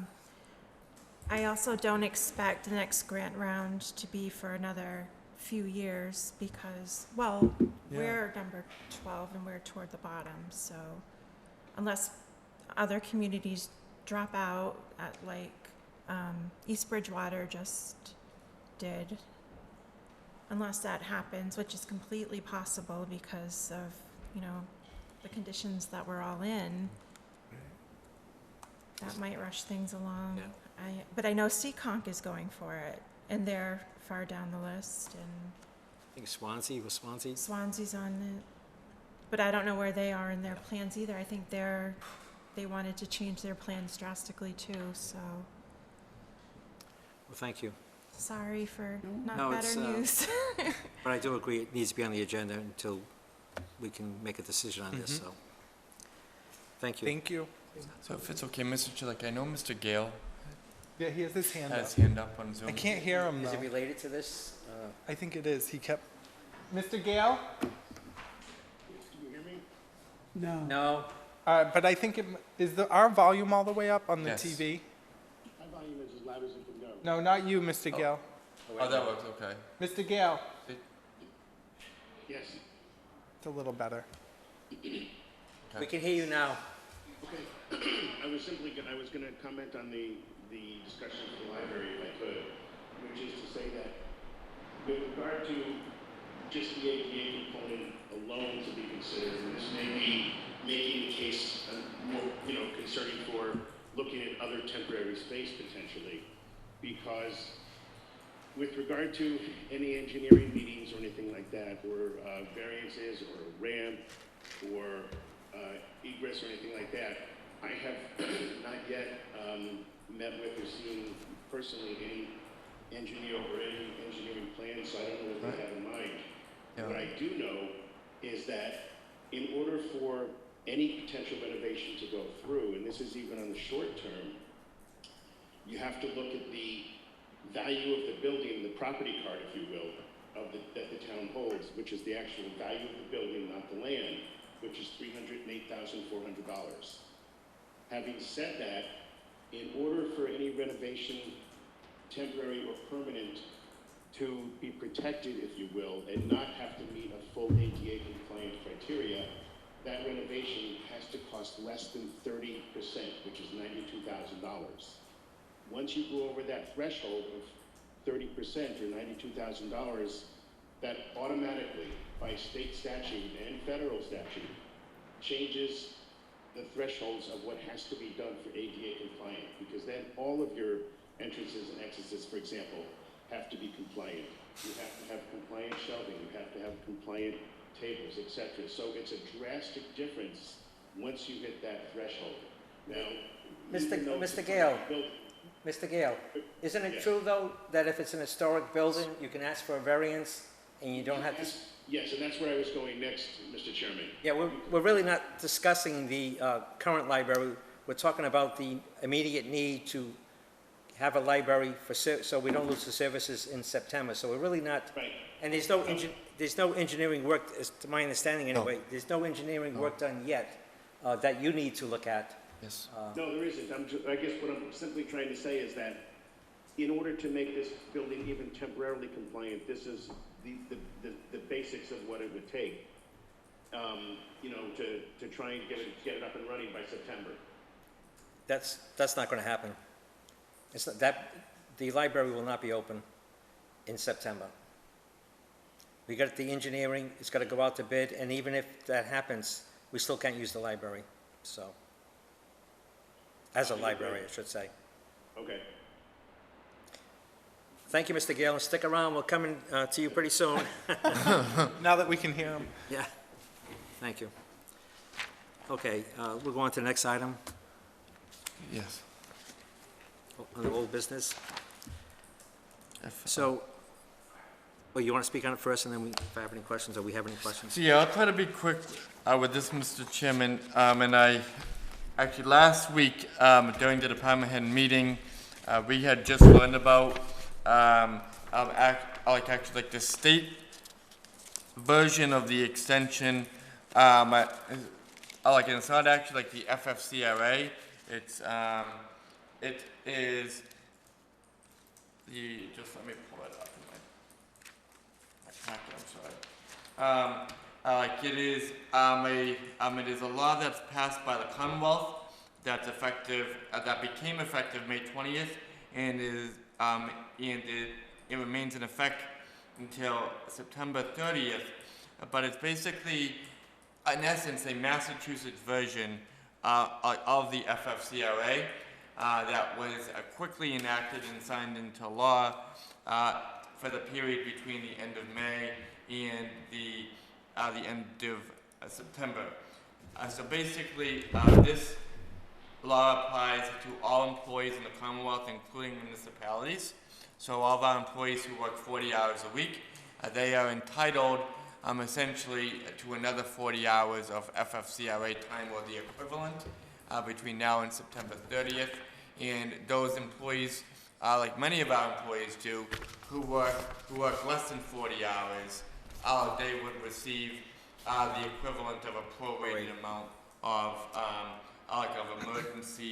emergency COVID-19 paid sick leave. Can I ask you a question about yes. that, though? Oh, sorry. I have a question, but could you continue, please? Yes, that's all I have. So I will get this out to employees, but... So I noticed that, I'm not sure if it was in the past, but the employer can get reimbursed for the monies that they're providing the employees, and were we eligible for that in the past? And if not, looks like we're now eligible, and are we going to apply for that if there is a need for? So yeah, so we, so in the past, as I understand it through the federal law, when the FFCRA was signed into law, they actually extended tax credits, but they did not extend it to municipalities or any type of state and local government. So we were on our own. Mm-hmm. Like the Commonwealth law, as you can see in the last sentence of the first paragraph, it does allow for reimbursements, but we have not heard, from the state or from MMA, how municipalities may or may not actually qualify for such reimbursement. But I've discussed this with our town accountant's office already. I discussed this at the department head meeting last week, but before the end of this week, I'll get actually something out to all of our employees, so everyone is on the same page. Yeah, this paperwork that we received does say that the employers can get reimbursed, and there's an application, there's a process to go through. So I hope that the town would consider that if somebody has to use this time. Dr. Z, you had a question? Yeah, I guess my question changed, actually. Thank you to our town administrator's answer. I'm a little perplexed because The town graciously, the Board of Selectmen, when I say town, voted to extend the FFCRA beyond December 31st, 2020, which was when it was set to expire through the federal government.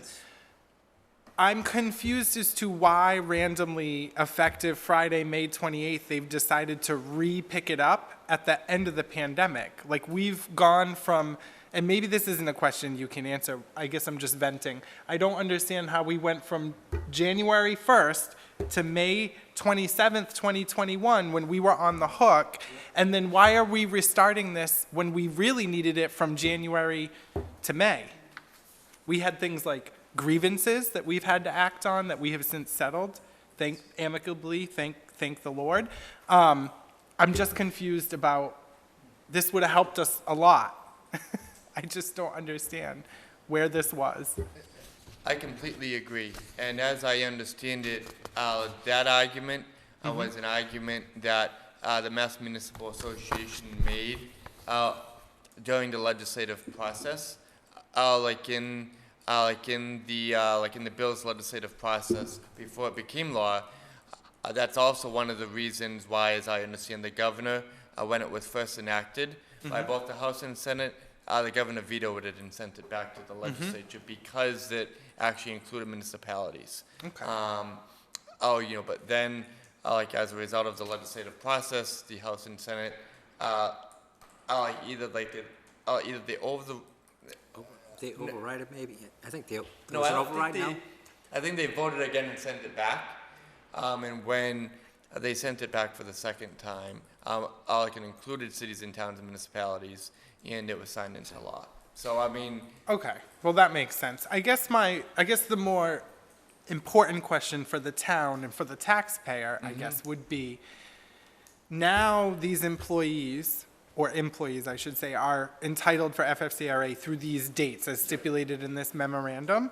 But my question is, and maybe I didn't read this memorandum thoroughly enough, but we have had employees who have been out. Unfortunately, they survived and, they're fine. They're on the other side of COVID, but they've already collected up to 80 hours of FFCRA pay.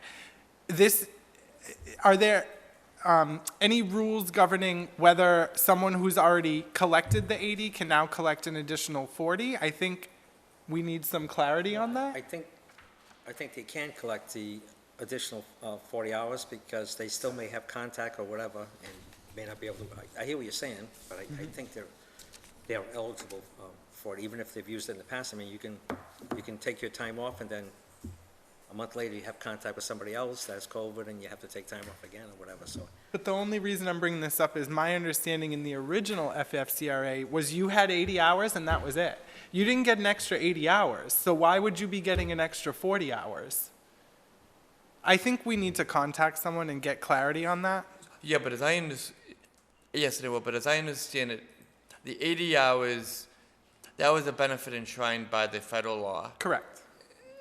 And the 40 hours, it's now enshrined by the state law. There were people who, under the FFCRA, who were identified through contact tracing, who very well could have used the 80 hours just to quarantine based on... A potential exposure. Okay. Exactly. I understand. That makes sense. See? We get to the heart of the issue. What I read, Any they questions? could be entitled to an additional 40. Yeah. And that's fine. The problem was the period between January and May when the town extended it, and then there was nothing to follow. Right. The federal program had ended, and this program didn't exist. So I just want to thank the town administrator for navigating this tricky, complicated matter and for making sense of it for us tonight. Thank you. Okay, Selectmen's report. I know you're going to probably address this also, Town Administrator, but we met with Congressman Jake Etchencloss on May 27th. It was a Zoom meeting. Our library director also participated in this, and we both expressed concerns that we had and help that we would want for the town. I specifically spoke about sewage down 138 as well as the water line going down Main Street. I know that the Town Administrator has some additional comments, as well as our library director speaking about the library. So I thought it was a fruitful conversation that we had. Hopefully, he will follow through. I advocated for the passage of the infrastructure law that is before Congress, and hopefully that gets passed, and specifically would be able to help the town of Dayton with that. But I thought it was a good opportunity that he reached out to our community, and we were able to express some of our concerns. Mr. Mullin? So yeah, I just want to echo what Chair Pacheco had mentioned, and we did outline, and I sent in advance, our priorities as a town that have been recognized. And so the congressman knew what he was walking into and what our needs are, and hopefully have the context of how he might be able to help us work to achieve those. And again, they relate to, as Chairman Pacheco had mentioned, the Dayton Water District earmark request that the board supported back in April, addressing the water supply issues we have in town through the Dayton Water District, the regional sewer opportunities, like in the expansion along 138 potentially, and the real funding needs that we have for that, the library building, and our public safety and on our public safety buildings as well. And we, like many communities, especially when it comes to, as it comes to any federal infrastructure funds, we, as we know, we have very limited ways and opportunities to fund our capital, needs like libraries and fire stations and so forth. So at this point, we really need help and assistance from the federal and state government, to make those investments and needs actually possible. I know at the state level, there has been actually discussions, and those discussions have actually been led in part by our prior town administrator to have the state actually create like a municipal building authority, similar to the school building authority, at the state level to help communities with these aspects. But all in all, it was a really good meeting with the congressman. We did invite him to Dayton, so he could see and understand more of our needs. And talking about the sewer needs, we also mentioned how we were actually in the process of applying for the One Stop for Growth grant to do the zoning analysis for routes 138 and 44. And to the congressman's credit, he followed up with a letter of support for our grant application that we submitted on Friday. So, and we did also get grants. And we also got letters of support, from our legislative delegation from Representative Senator Pacheco, and also from the Taunton Area Chamber of Commerce as well. So, so it was a good meeting, but we have some work to do, and but I think his office is going to be helpful, hopefully. Thank you. Selectman Hull, I know you have a report also. Yes. Mr. Pacheco, Dr. Z, I want to thank you for appointing me at the beginning of my term as the liaison with the Dayton Water District. And one of my goals is to bring better communication between the Water District and to the ratepayers of this part of Dayton. The commissioners held their annual meeting on Thursday, May 27th. And as a result, there were several announcements that I'd like to review. The district offices, as of April 21st, have been reopened to the public, and we hope all Dayton residents and their families have been safe and healthy during this time. The annual election for the Dayton Water District was held on May 17th, and Derek Latch was re-elected to the as chairman of the Board of the Water Commissioners. The Mass Department of Revenue certified that as of July 1st, 2021, the amount of available free cash in the Treasury was $431,190, with a free cash balance as of May 27th, 2021 of $283,190. The commissioners, the treasurer, and superintendent will continue to maintain a close scrutiny of all district expenditures in order to get maximum results for each dollar spent. And these numbers and their budget is reviewable at their main office. The district is upgrading residential water, uses analog meters to digital meters, and to date, 1,450 digital meters have been installed.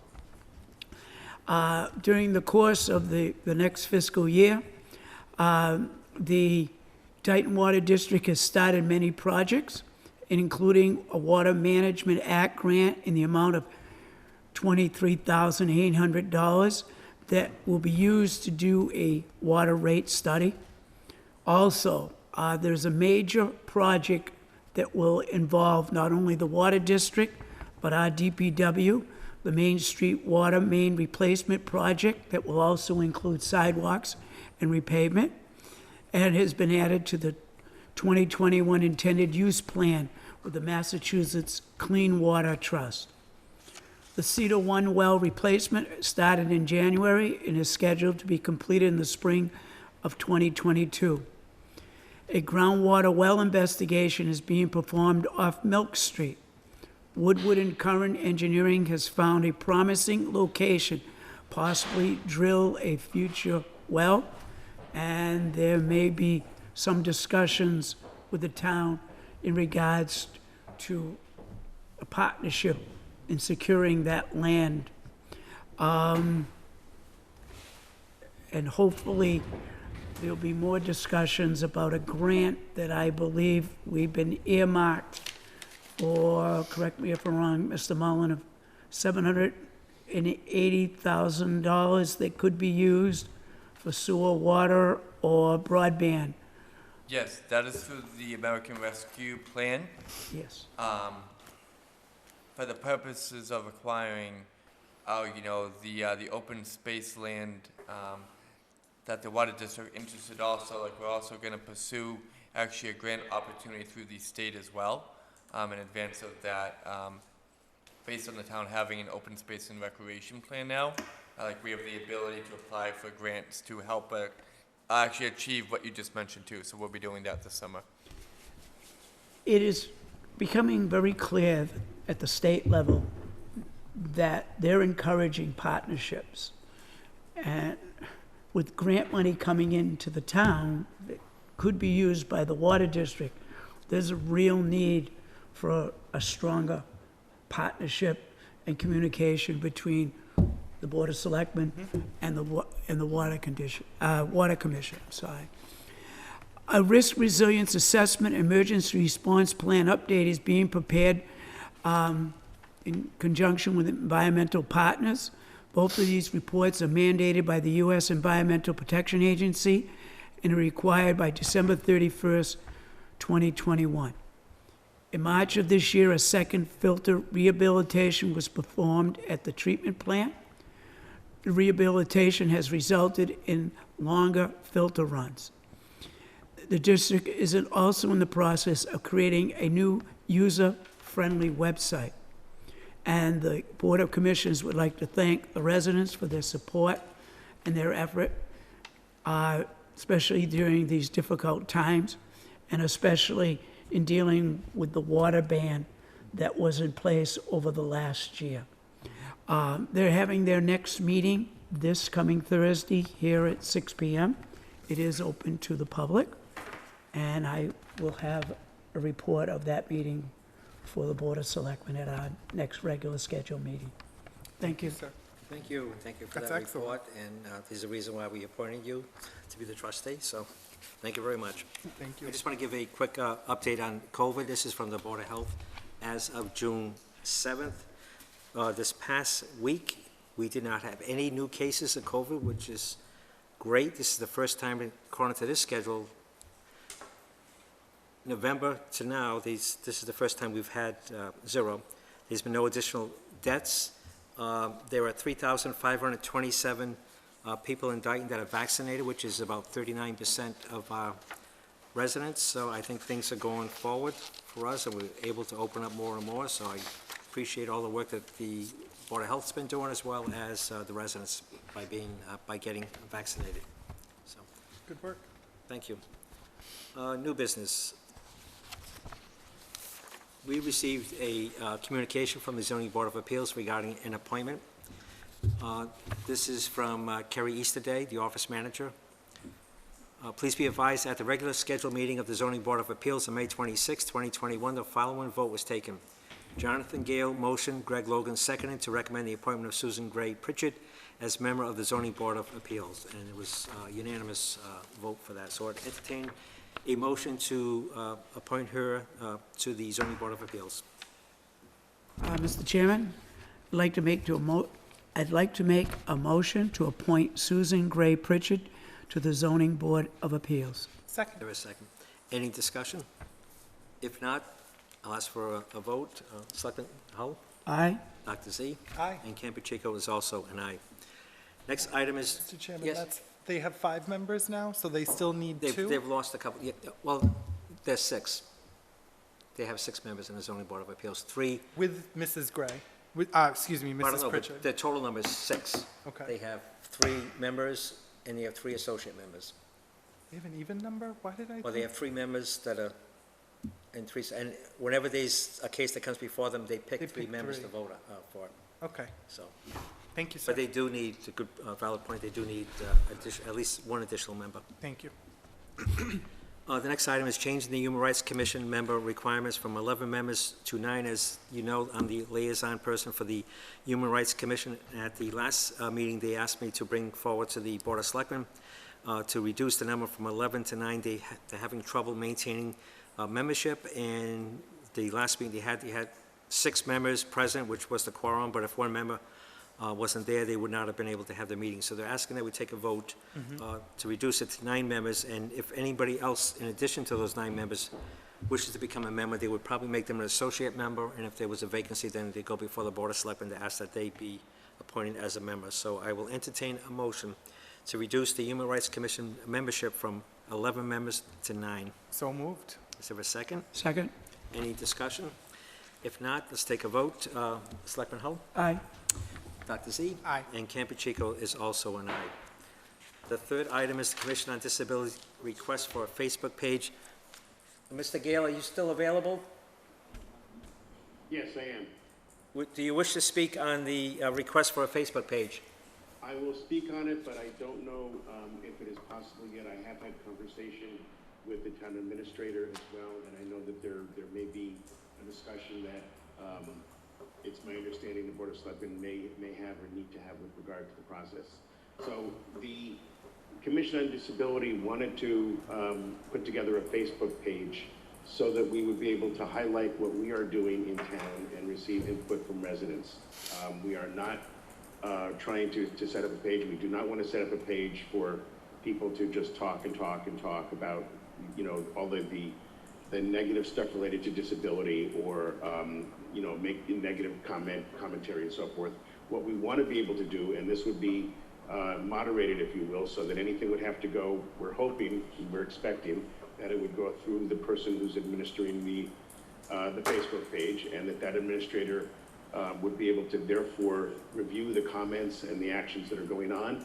The purpose specifically, as I said, would be to post information about what we're doing in town, or other information that residents might want to know if it affects anything for Social Security disability, for example, or state changes to disability regulations, Mass Health regulations for disability purposes, transportation, so that we can get things out there. The reason we would like to do it on a Facebook page level is because it's easier for us to maintain rather than do it through the town's website. Right now, the town's website is not in easy format and accessible format for people to use yet, who may have different types of disability. But Facebook gives us the opportunity to use a lot of the tools that are built into Facebook to make it much more accessible for more people. Does the board have any questions? I do, Mr. Chairman. Dr. Z? Mr. Gale? Yes, sir. My only question is, so I see this as a good thing. It can be a good thing. My only hesitation is, we already have a precedent, like the Trails Committee has a Facebook page, and they get a lot of information out on there, and they use it well, okay? That's an example of a Facebook page that's being used for the right purpose. I would just ask that regardless of who on the COD commission has access to the page, like all of us have access to the Town of Dayton's Facebook page, I would really feel more comfortable if at the very least the town administrator is an admin on not just this page, and he doesn't have to be the only admin. The COD members can run the page. I have no issue with that. But the town administrator at the very least should be an admin on any Town of Dayton page. Any page that is associated with a Town of Dayton governing body, the town administrator should have access to it. I'm not saying, I know you have a life, and we're not going to have you be moderating and all that. That's not the intention. Just if something goes wrong, we need someone from the town to have access to that page, and I think it should be you.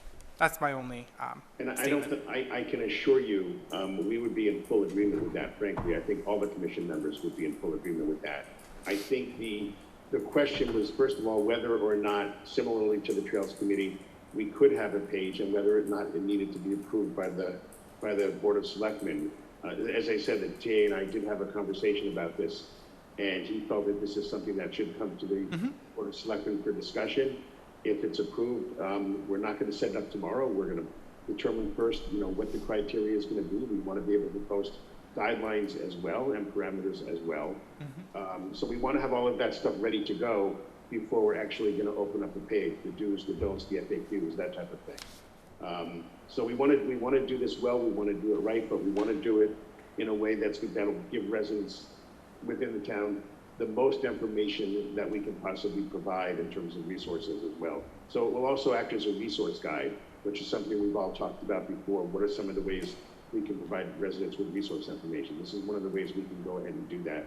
But yes, we would absolutely expect and welcome the town administrator to have administrative rights to it. Actually, final administrative rights if he chooses.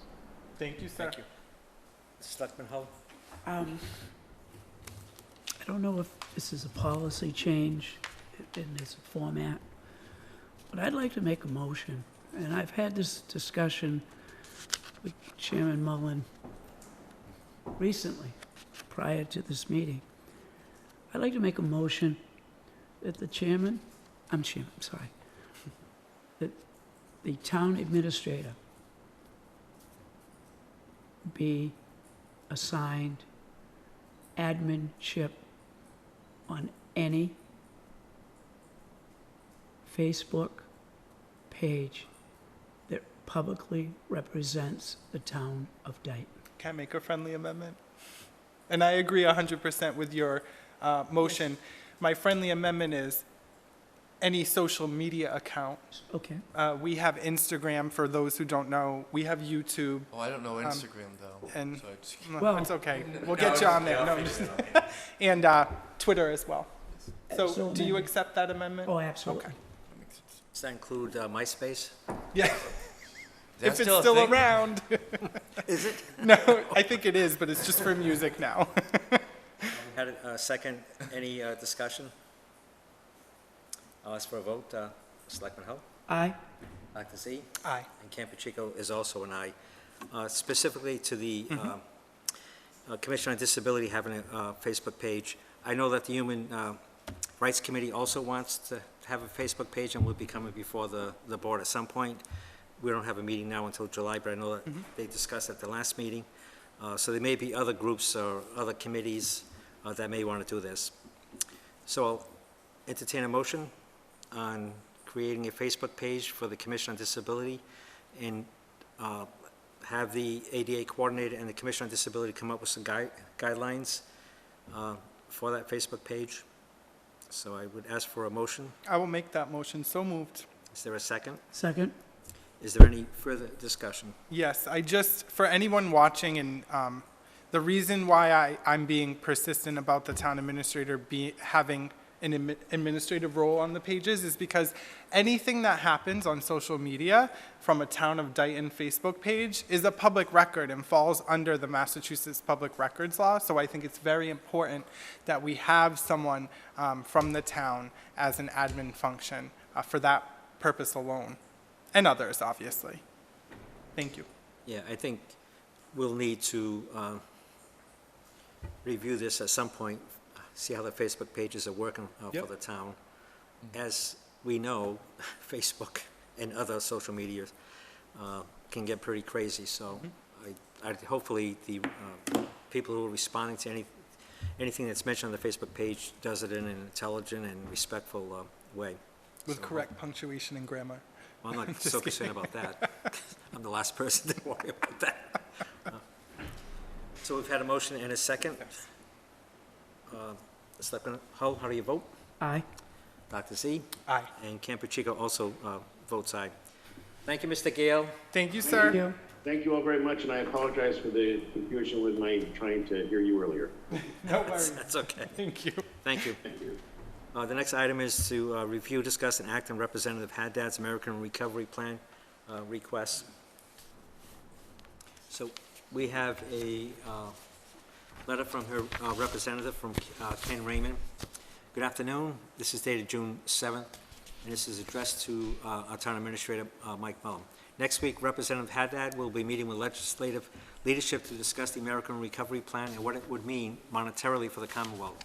To that end, she is seeking input from the communities which she represents to determine projects' needs when funds are allocated. Please note that these potential funds to local projects via the legislature are not sealed in stone, but rather proposals which can pitch to those involved in an allocation.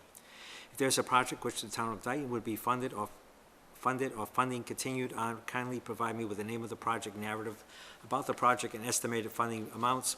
If it is a project which can be funded incrementally, this would be helpful to know.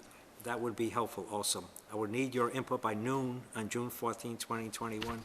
Have you considered this and taken steps? So, and I have an idea that is very familiar to Rep. Haddad. It's familiar in the legislature, and it's a need that we've been working as a town to advance in terms of the Pleasant Street Bridge. The Pleasant Street Bridge, as we know, is, I think, was erected in 1914, I believe, or right around there. Has a lot of needs. The town actually working with the highway superintendent, like Ms. Aaronstein. We've actually been working with Rep. Haddad for the past few years to try to secure funding for this. We came extremely close to getting an earmark request. And so it's something that actually Rep. Haddad actually knows about, she understands, she supports, and has been advocating for it. And it represents a critical need in our town down in the Pleasant Street area. You know, the cost of that bridge, just the construction costs alone, around $700,000. One of the things, as I think you remember, like we were planning on actually applying for reconstruction funds from the One Stop Grant portal, but we have basically the design, but we don't have the engineering of a bridge replacement actually done yet. And actually, the highway superintendent actually talked to a potential engineer actually at a meeting on Monday about that. So this would fit like really in terms of the timeline to have it shovel ready. And also funding like what a hard construction cost that we know of in terms of $700,000. So that's my recommendation. You know, I thought of all of our infrastructure, like all of our infrastructure priorities as well. You know, but with the other segments of funding we also are pursuing, and it could have access to really the bridge. As we know, just represents a significant need. The bridge, Yes. would it be reconstructed or a new bridge? It would be there's a term that would be used to basically overlay the bridge, and I forget the name of it. I can follow up right when I get to the office in the morning, but there's a name for the type of reconstruction and overlay we would do for the bridge, and just not on the tip of my tongue right now. Okay. Does the board have any questions, other questions? I don't have any questions. I do want to, however, just give commendations. I know Rep. Haddad had been working on this with former, as you alluded, Town Administrator Mallory Aronstein. She was, my understanding is, planning to get this in a previous fiscal year's budget, and then the pandemic happened. So I just want to give a shout out to Rep. Haddad and her office for not forgetting about Dayton or the Pleasant Street Bridge, but also for our town administrator for carrying the ball further. So thank you. Selectman Hull? Mr. Chairman, should a motion be in order in regards to Town Administrator Mullen continuing work for the securing of funds for the reconstruction of Pleasant Street Bridge? Absolutely. I would at this time make a motion that Town Administrator Mullen continue work with Representative Haddad in securing funding for the reconstruction of the Pleasant Street Bridge. I will second that. Is there any further discussion? If not, I'll ask for a vote. Selectman Hull? Aye. Dr. Z? Aye. And Campuchico is an aye. Mr. Chairman, I just ask that under town administrator reports, you just keep the board apprised as to the progress and the hurdles. The budgetary hurdles. Yes, absolutely. Thank you.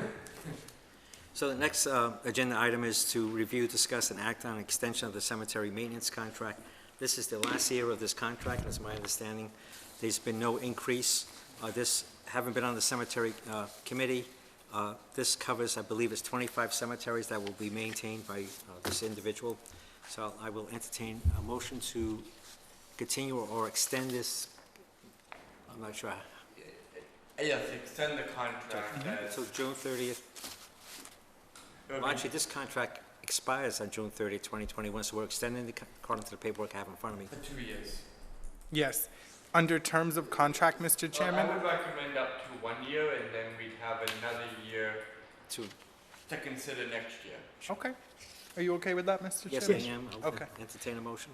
Mr. Chairman, I'm going to make a motion that we extend the contract for services, cemetery lawn care maintenance, as presented with Paul Sylvia of Dream Builders through the period of 1 year to June 30th, 2022. Is there a second? Second. Any discussion? If not, I'll ask for a vote. Selectman Hull? Aye. Dr. Z? Aye. And Campuchico is also an aye. Transfer request. We have a transfer request from the Treasurer's Office of $100 to be transferred to the benefits health insurance. The town had appropriated $625 at a vote, and I guess they're asking for an additional $100. More employees are picking up on life insurance, so I would entertain a motion to permit this transfer. Mr. Chairman, I'd like to make a motion to transfer $100 to the Treasurer Collections Office. Is there a second? Second. Any discussion? If not, I'll ask for a vote. Selectman Hull? Aye. Dr. Z? Aye. And Campuchico is also an aye. We have several requests for carrying over vacation time till next fiscal year. These aren't by contract, if I went through them quickly, so we'll go over each one. The Police Chief Robert McDonald is asking to carry over 10 vacation days from fiscal year 2021 to fiscal year 2022. Is there a motion? Can I ask you a question? Are we doing this one by one just for the public's sake? I'm doing it one by one because some of them are different hours. Okay, I'm fine with that. So moved, Mr. Chairman. Second. Any discussion? If not, all those in favor say aye. Selectman Hull? Aye. Dr. Z? Aye. And Campuchico also is an aye. We have a request from Building Commissioner Jim Aguirre. He's requesting that his 5 remaining days, which is 50 hours of vacation time, be carried over to next year's fiscal year, 2022. Is there a motion? So moved. Second? Second. Any discussion? If not, I'll ask for a vote. Selectman Hull? Aye. Dr. Z? Aye. And Campuchico is an aye.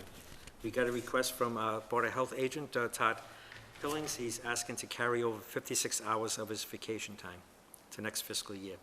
I'll entertain a motion. So moved. Second. Any discussion? If not, I'll ask for a vote. Selectman Hull? Aye. Dr. Z? Aye. And Campuchico is an aye. The next request is from our executive assistant, Karen Brady. She's asking to carry over 2 weeks of her vacation to next fiscal year. I'll entertain a motion. I recommend no, Mr. Chair.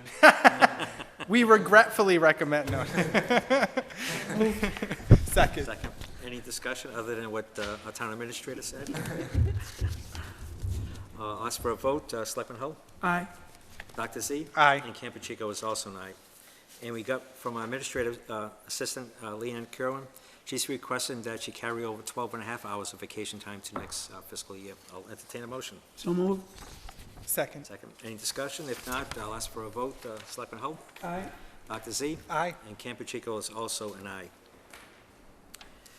We got a letter from one of our employees who's resigning or retiring. Dear Selectmen, it is with great appreciation for the years served in the Highway Department that I officially submit my intent to retire on July 23rd, 2021. After the payout to me per our contract of my unused sick time, there will still be a good amount of sick time left over. My wish with your approval would be to divide the time amongst the workers of the Highway Department. If this is not possible, then my second choice would be to give this leftover time to William Mendoza. So there's 2 issues that we need to discuss. First would be a motion to accept, unfortunately, but accept the resignation of Raymond Rose from the Highway Department. So I'll entertain that motion. Mr. Chairman, I make a motion that we accept the resignation. Is it resignation? Retirement, excuse me. Did I say resignation? No, I did. My apologies. I don't I believe may you have said did. it before, though. You set me up for failure. I make a motion that we. It's my job. I make a motion that we accept with thanks and incredible appreciation the retirement of Mr. Raymond Rose as of July 23rd, 2021. Is there a second? Second. Any discussion? If not, I'll ask for a vote. Selectman Hull? Aye. Dr. Z? Aye. And Campuchico is an aye. The second issue is whether or not we will allow the transfer of sick time to the Highway Department or to a specific employee. Now, this, if Mr. Mullock, perhaps you can clarify, this is not part of the contract, right? This is not something that automatically can happen. Is my No, understanding. it's not. This is not contemplated in the contract. Mr. Chairman, a couple questions.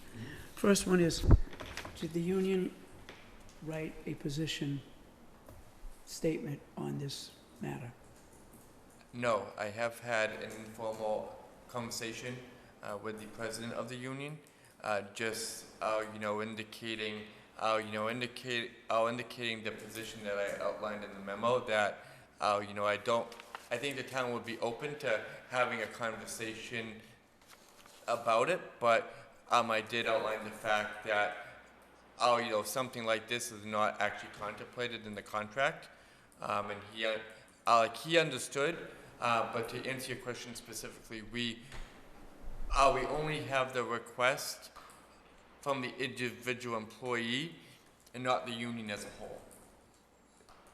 My second question is, have you received a position statement from the DPW director, Mr. Ferry? I have discussed this issue with Mr. Ferry at length, and we went through the contract together, and he understands that it's not in the contract, and that further discussion would be warranted with the union.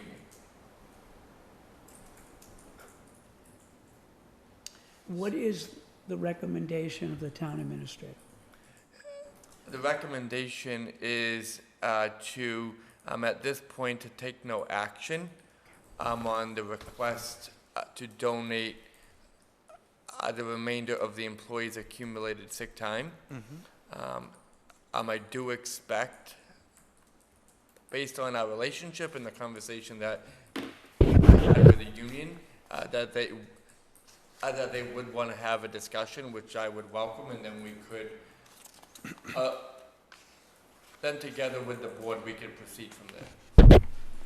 Mr. Chairman? Yes. Just for a point of clarification, I believe when former town administrator Valerie Aronson, who is not a union employee, and I think I'm answering my own question, left, she donated a balance of the remainder balance of her time to this same individual. So is the issue here that it's one union employee trying to transfer their accumulated time? Like what? That is. So it's not, it doesn't fall under the previous precedent, I guess that's my question. So,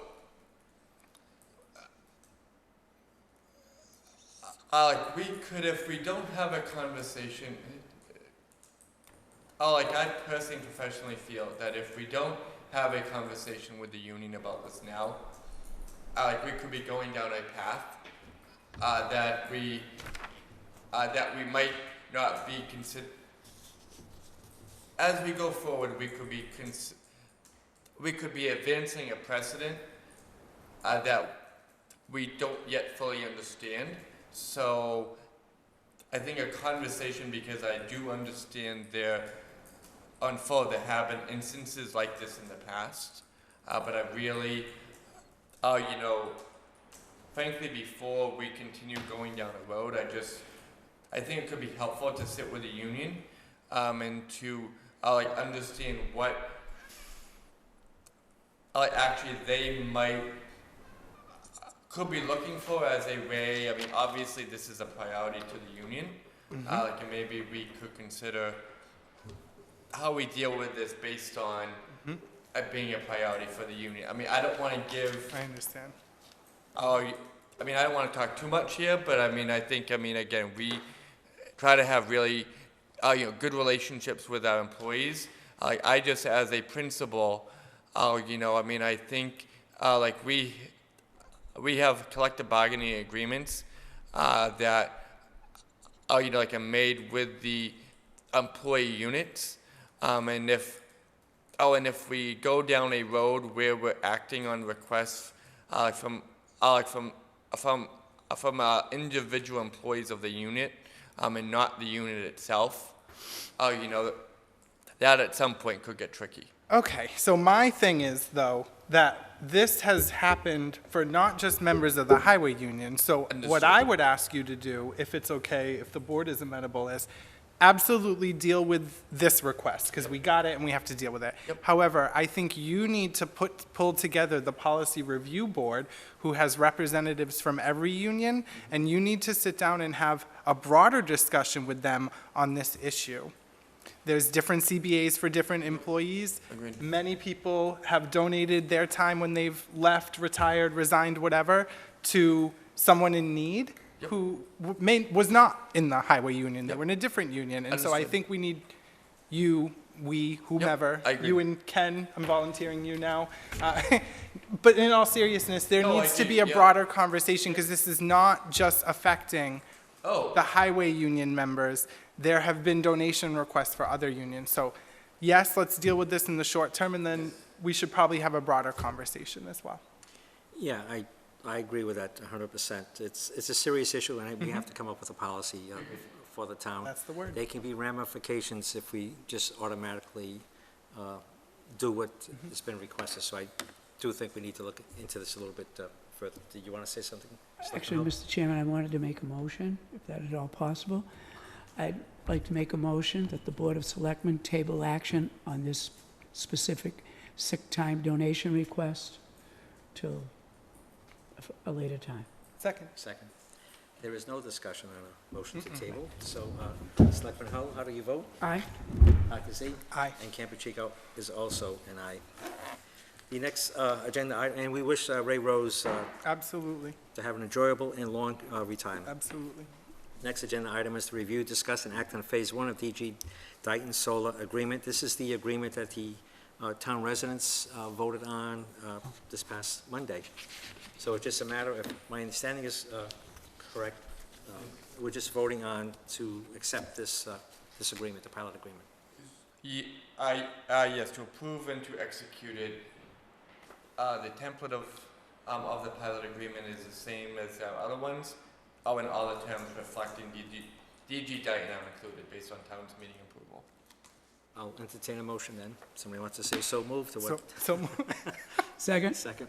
I just want to make a comment that former Selectman Nancy Goulart worked hard on this, and I appreciate all the work that she's done on pilot agreements for solar. Any discussion?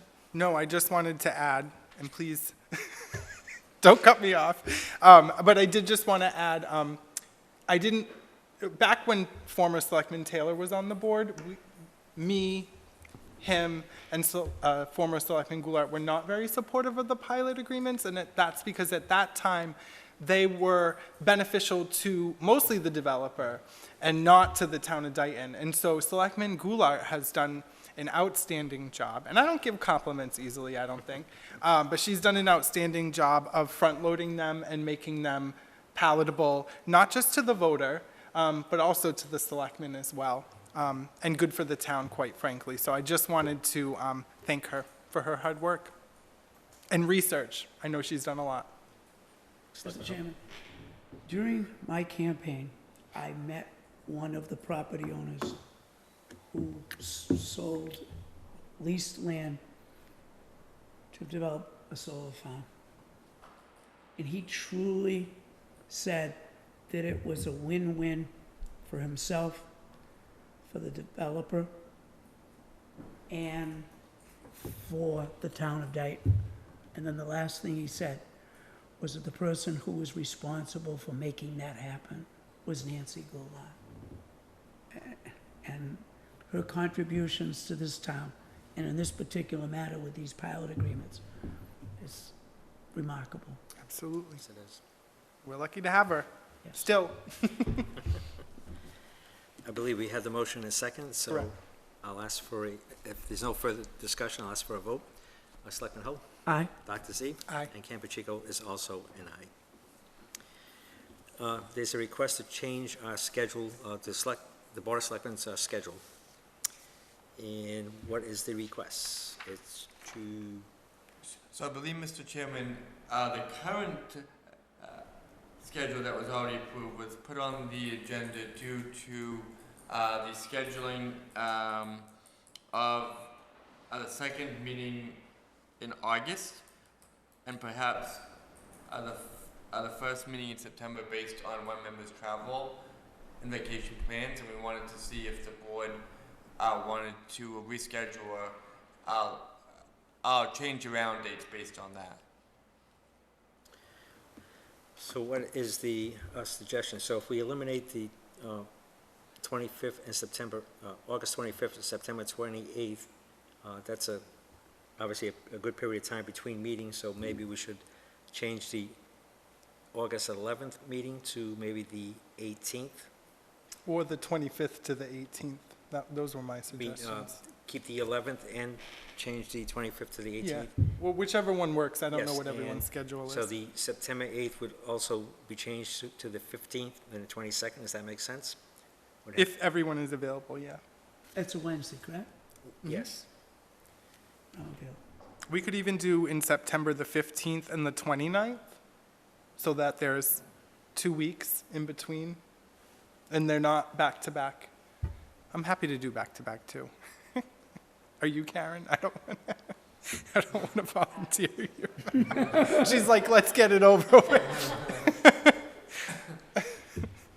So is the suggestion that we keep the August 11th meeting, that our next meeting will be August 18th, not the 25th of August, and in September, not have the September 8th meeting, but have it on the September 15th, not have the September 22nd meeting, have it on September 29th. Is that, That's my Yeah. proposal. I think it's reasonable. I was a little concerned that we were going to have one meeting a month for 2 months, and especially when we're going to have a special town meeting in Yeah, probably that'd October. be, poof, So, not possible. so if we're in agreement, I'll entertain a motion that we change the August schedule to eliminate August 25th and have that meeting on the 18th of August, and then eliminate the September 8th meeting and have it on September 15th, which is almost, is that 4 weeks apart, I guess? And get rid of the September 22nd meeting and put that on September 29th. I'm comfortable with that. So if somebody wants to make a motion. Is there a second? I'm going to second that. Did you second that? Yep. Karen, did you get those dates? Okay. If there's no further discussion, I'll ask for a vote. Selectman Hull? Aye. Dr. Z? Aye. And Campuchico is also an aye. Thank you for allowing me to go on vacation. I did have some hesitation, I forgive you. just so you know. Actually, I thought we were going to change the venue and We'll just come show down to you on you. the beach. Yeah, exactly. We can have to keep the meetings the same, and he can do Zoom. Yeah. But no, obviously, we always take into considerations people's vacation time and away from this hectic and which can be very stressful position that we hold. There's a request to use the highway garage for a yard sale fundraiser. We received a letter dated June 1st. It's from Donald Herbeck. As a representative of the Dayton Lions, I'm applying for a permit to hold a yard sale fundraiser on June 26, 2021. Rain date is June 27th or August 31st, 2021, at the highway garage. I see on your town property rental policy that the highway garage is listed only for car washes, and on the fee schedule, no fee is listed for the use of the garage. The Lions Club is requesting that if there is any additional fee associated with the rental of the garage, the fee be waived. Thank you for your attention.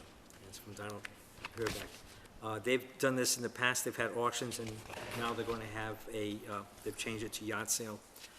And they've signed off from all the appropriate people, and they have the insurance that would be needed. And I don't believe there is a fee for this, so I don't believe we have to waive any fee. So I'll entertain a motion to approve this.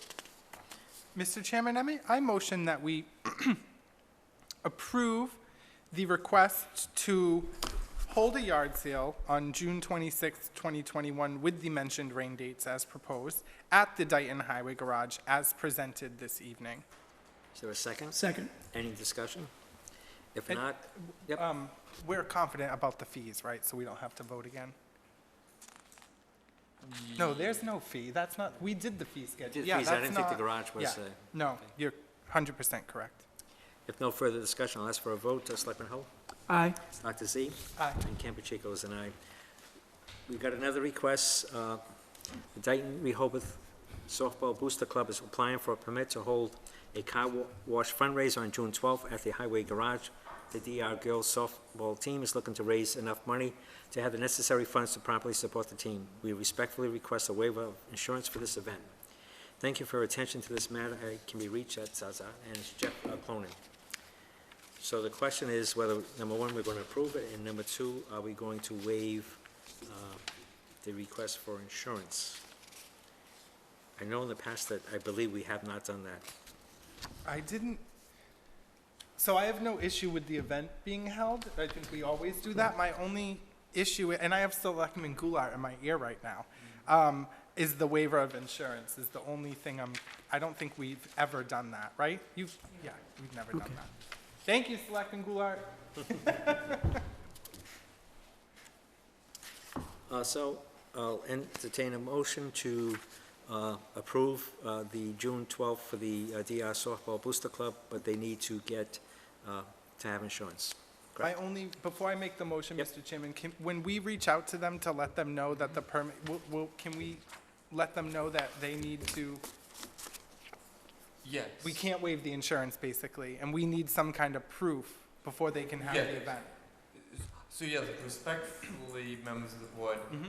So if you could approve the request contingent on successful proof of insurance, I would say the softball team, because they're actually an arm or a team under the DR umbrella. Mm-hmm. They should be able to go to the DR administration.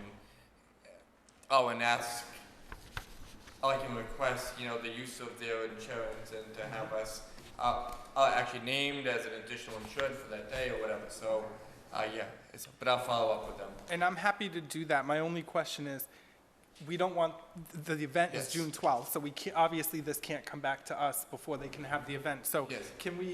are you going to handle that Yes. part? Okay, I'm fine with that. Yeah, contingent on a successful proof of insurance or. That's submitted, to the town Yes. administrator. Okay. Entertaining motion?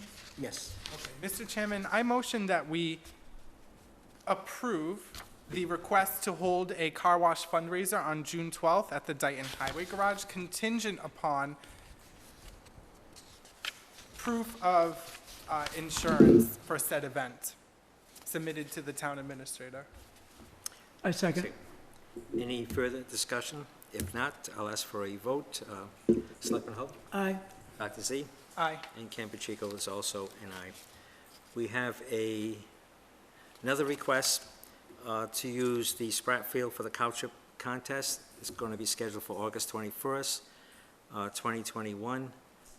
It's going to be a little different from what I understand from past cow chip festivals. There won't be any carnival rides, I believe, but they will be able to sell permit to sell food if they get a permit. I'm not sure if Selectman Hull can vote on this because he will also be a judge as well as TA. Is this the conflict of interest? I'm wondering.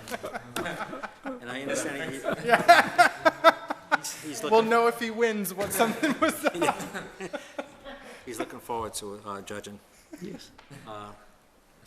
And they have insurance. So You had that hard, though. When I got elected, and I think you too, we did it in June. we did it in June. Yeah, and, ooh, August, though. yeah. Good luck, Selectman Hull. yeah, Won't be wearing a suit that day. Walking around with a cow. yes. Just so the public knows, even though my two colleagues are wearing ties, I don't intend on wearing ties. I stopped doing that when I retired in July of 2015, and I've avoided it since. So I'm getting pressure from them, but I'm not going to cave. So I'll entertain a motion then. Mr. Chairman, I motion that we approve, you bear with me 1 second, I have to scroll. The use of the Spratt Field on August 21st, 2021 for the cow chip contest as presented this evening. Is there a second? Second. Any further discussion? If not, I'll ask for a vote. Selectman Hull? Aye. Dr. Z? Aye. And Ken Pacheco. So we have two correspondents. I'll read them. The first one is from former Selectwoman Myrna Santos. Next Sunday, June 13, 2021, at 1:30 p.m. at the Berkeley Congregational Church, there will be a memorial service for Dayton Senior Selectman Edward J. Santos, who passed away on January 5th at the age of 94.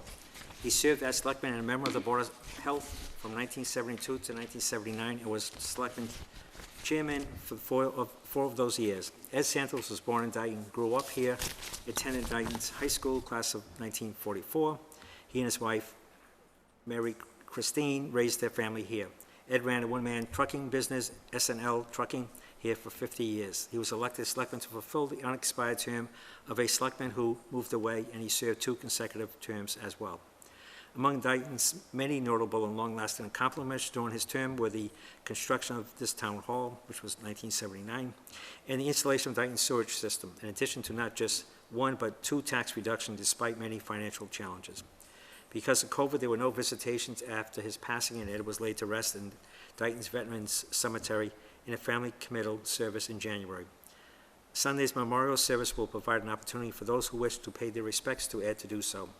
Repeating the particulars, Sunday, June 13th, 1:30 p.m. at the Berkeley Congregational Church, memorial service for Edward J. Santos, former Dayton selectman. So we are invited. The second correspondence is from Leah Quinn, a resident of town. She's also on the call, Mr. Chairman. She's what? I think she's also on the call as well. Leah, are you here? Leah Quinn? Yes, I'm here. Yeah, do you want me to read it, or do you want to read it? No, you can read it. I will not be able to get through it. I'm going to try myself, so thank you.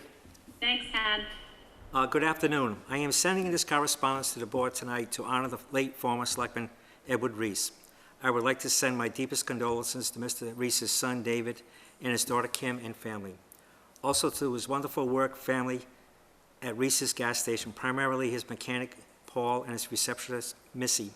My heart is broken for this town, as I know many Daytonians are feeling this tremendous loss today. There are not too many people that come into your life and make a truly meaningful impact on it, the way Ed Reese did. I say that because he did just that for me. I met Mr. Reese unexpectedly through the crazy circuit of Dayton politics in a casual stop at the gas station that turned into an hour-long conversation with him that then turned into the most unconventional friendship for the last 3 years. In the many unannounced drop-ins I would make to say hello, I found myself getting to know the kind of man Mr. Reese was, from the way he conducted himself in his business he loved so much, which was the business of helping people. I saw firsthand the many times Mr. Reese would tell a customer, "Don't worry, I know you weren't expecting these type of repairs today. When you have the money, you can pay me then." And to witness the look of relief on customers' face when realizing someone actually understood what hard times felt like will be what I remember most about Mr. Reese. After a visit to the gas station, Mr. Reese called me back to the office and introduced me to a dear friend of his. I shook her hand and began to chat about the recent unexpected loss of her grandson and the deep grief her family was in. As I tried to compose myself to search for the words of comfort, Mr. Reese grabbed her hand and told her, "You're not alone in this. I am here for you, whatever you need, day or night." Witnessing that moment will stay with me forever. His natural ability to just make people feel better was the gift he gave to everyone who walked through Reese's gas station. His kind soul truly radiated through that stubborn exterior of his whenever I sat for a quick chat in that tiny office of his. The town of Dayton has lost one of its greats. Mr. Reese served his country and its community with pride and dignity. He took great pride in helping veterans in town get meals, groceries, or just a shoulder to lean on when needed. He donated to youth sports programs and sponsored senior and veteran programs locally for years. Mr. Reese was who you would always count on because he would always show up. I would like to think that the town of Dayton's motto, small town, big heart, has to have something to do with Edward Reese. After all, there was not a bigger heart than his. I am calling on all Dayton elected officials, board members, committee, town employees, volunteers, and the residents of this town to continue to hold up Mr. Reese's legacy and pay it forward by doing what you can to help your neighbors, veterans, seniors, and Dayton youth. There are certainly some very big shoes to fill, but together I have faith this town can do it. You will be forever missed, Ed Leah Quinn. What a nice and kind letter that she said for Mr. Reese. It says a lot about who he was. I believe he was responsible for the land where the Dayton Police Station is, to get that land donated to the town of Dayton. He's done a lot of things for Dayton, and if anybody's ever stopped in a gas station, Reese's gas station, you've had an opportunity to speak to him. It was always mostly always an enjoyable conversation, but he was a decent man. I don't say it often about people, but he was a good man, and I appreciate all the work he's done for this town. So, thank you, Ms. Quinn, for that wonderful letter. Could I just say one thing? Yes, please. Yes, Leah. So I would just like to add to that, you know, there's a lot that we can disagree on in this current climate of politics. And the fact that I am a newbie, as you might call it, and have only resided in Dayton for 6 years, to befriend and meet Mr. Reese and to form the friendship that we had, being, you know, almost 40 years apart in age, and to not agree on a lot of things, but to have respect and always feel like I could walk through that door and there would be someone to listen, and I would be there for him to be someone to listen to. It can be done. And I think that we need to do more of that. And if anyone did that,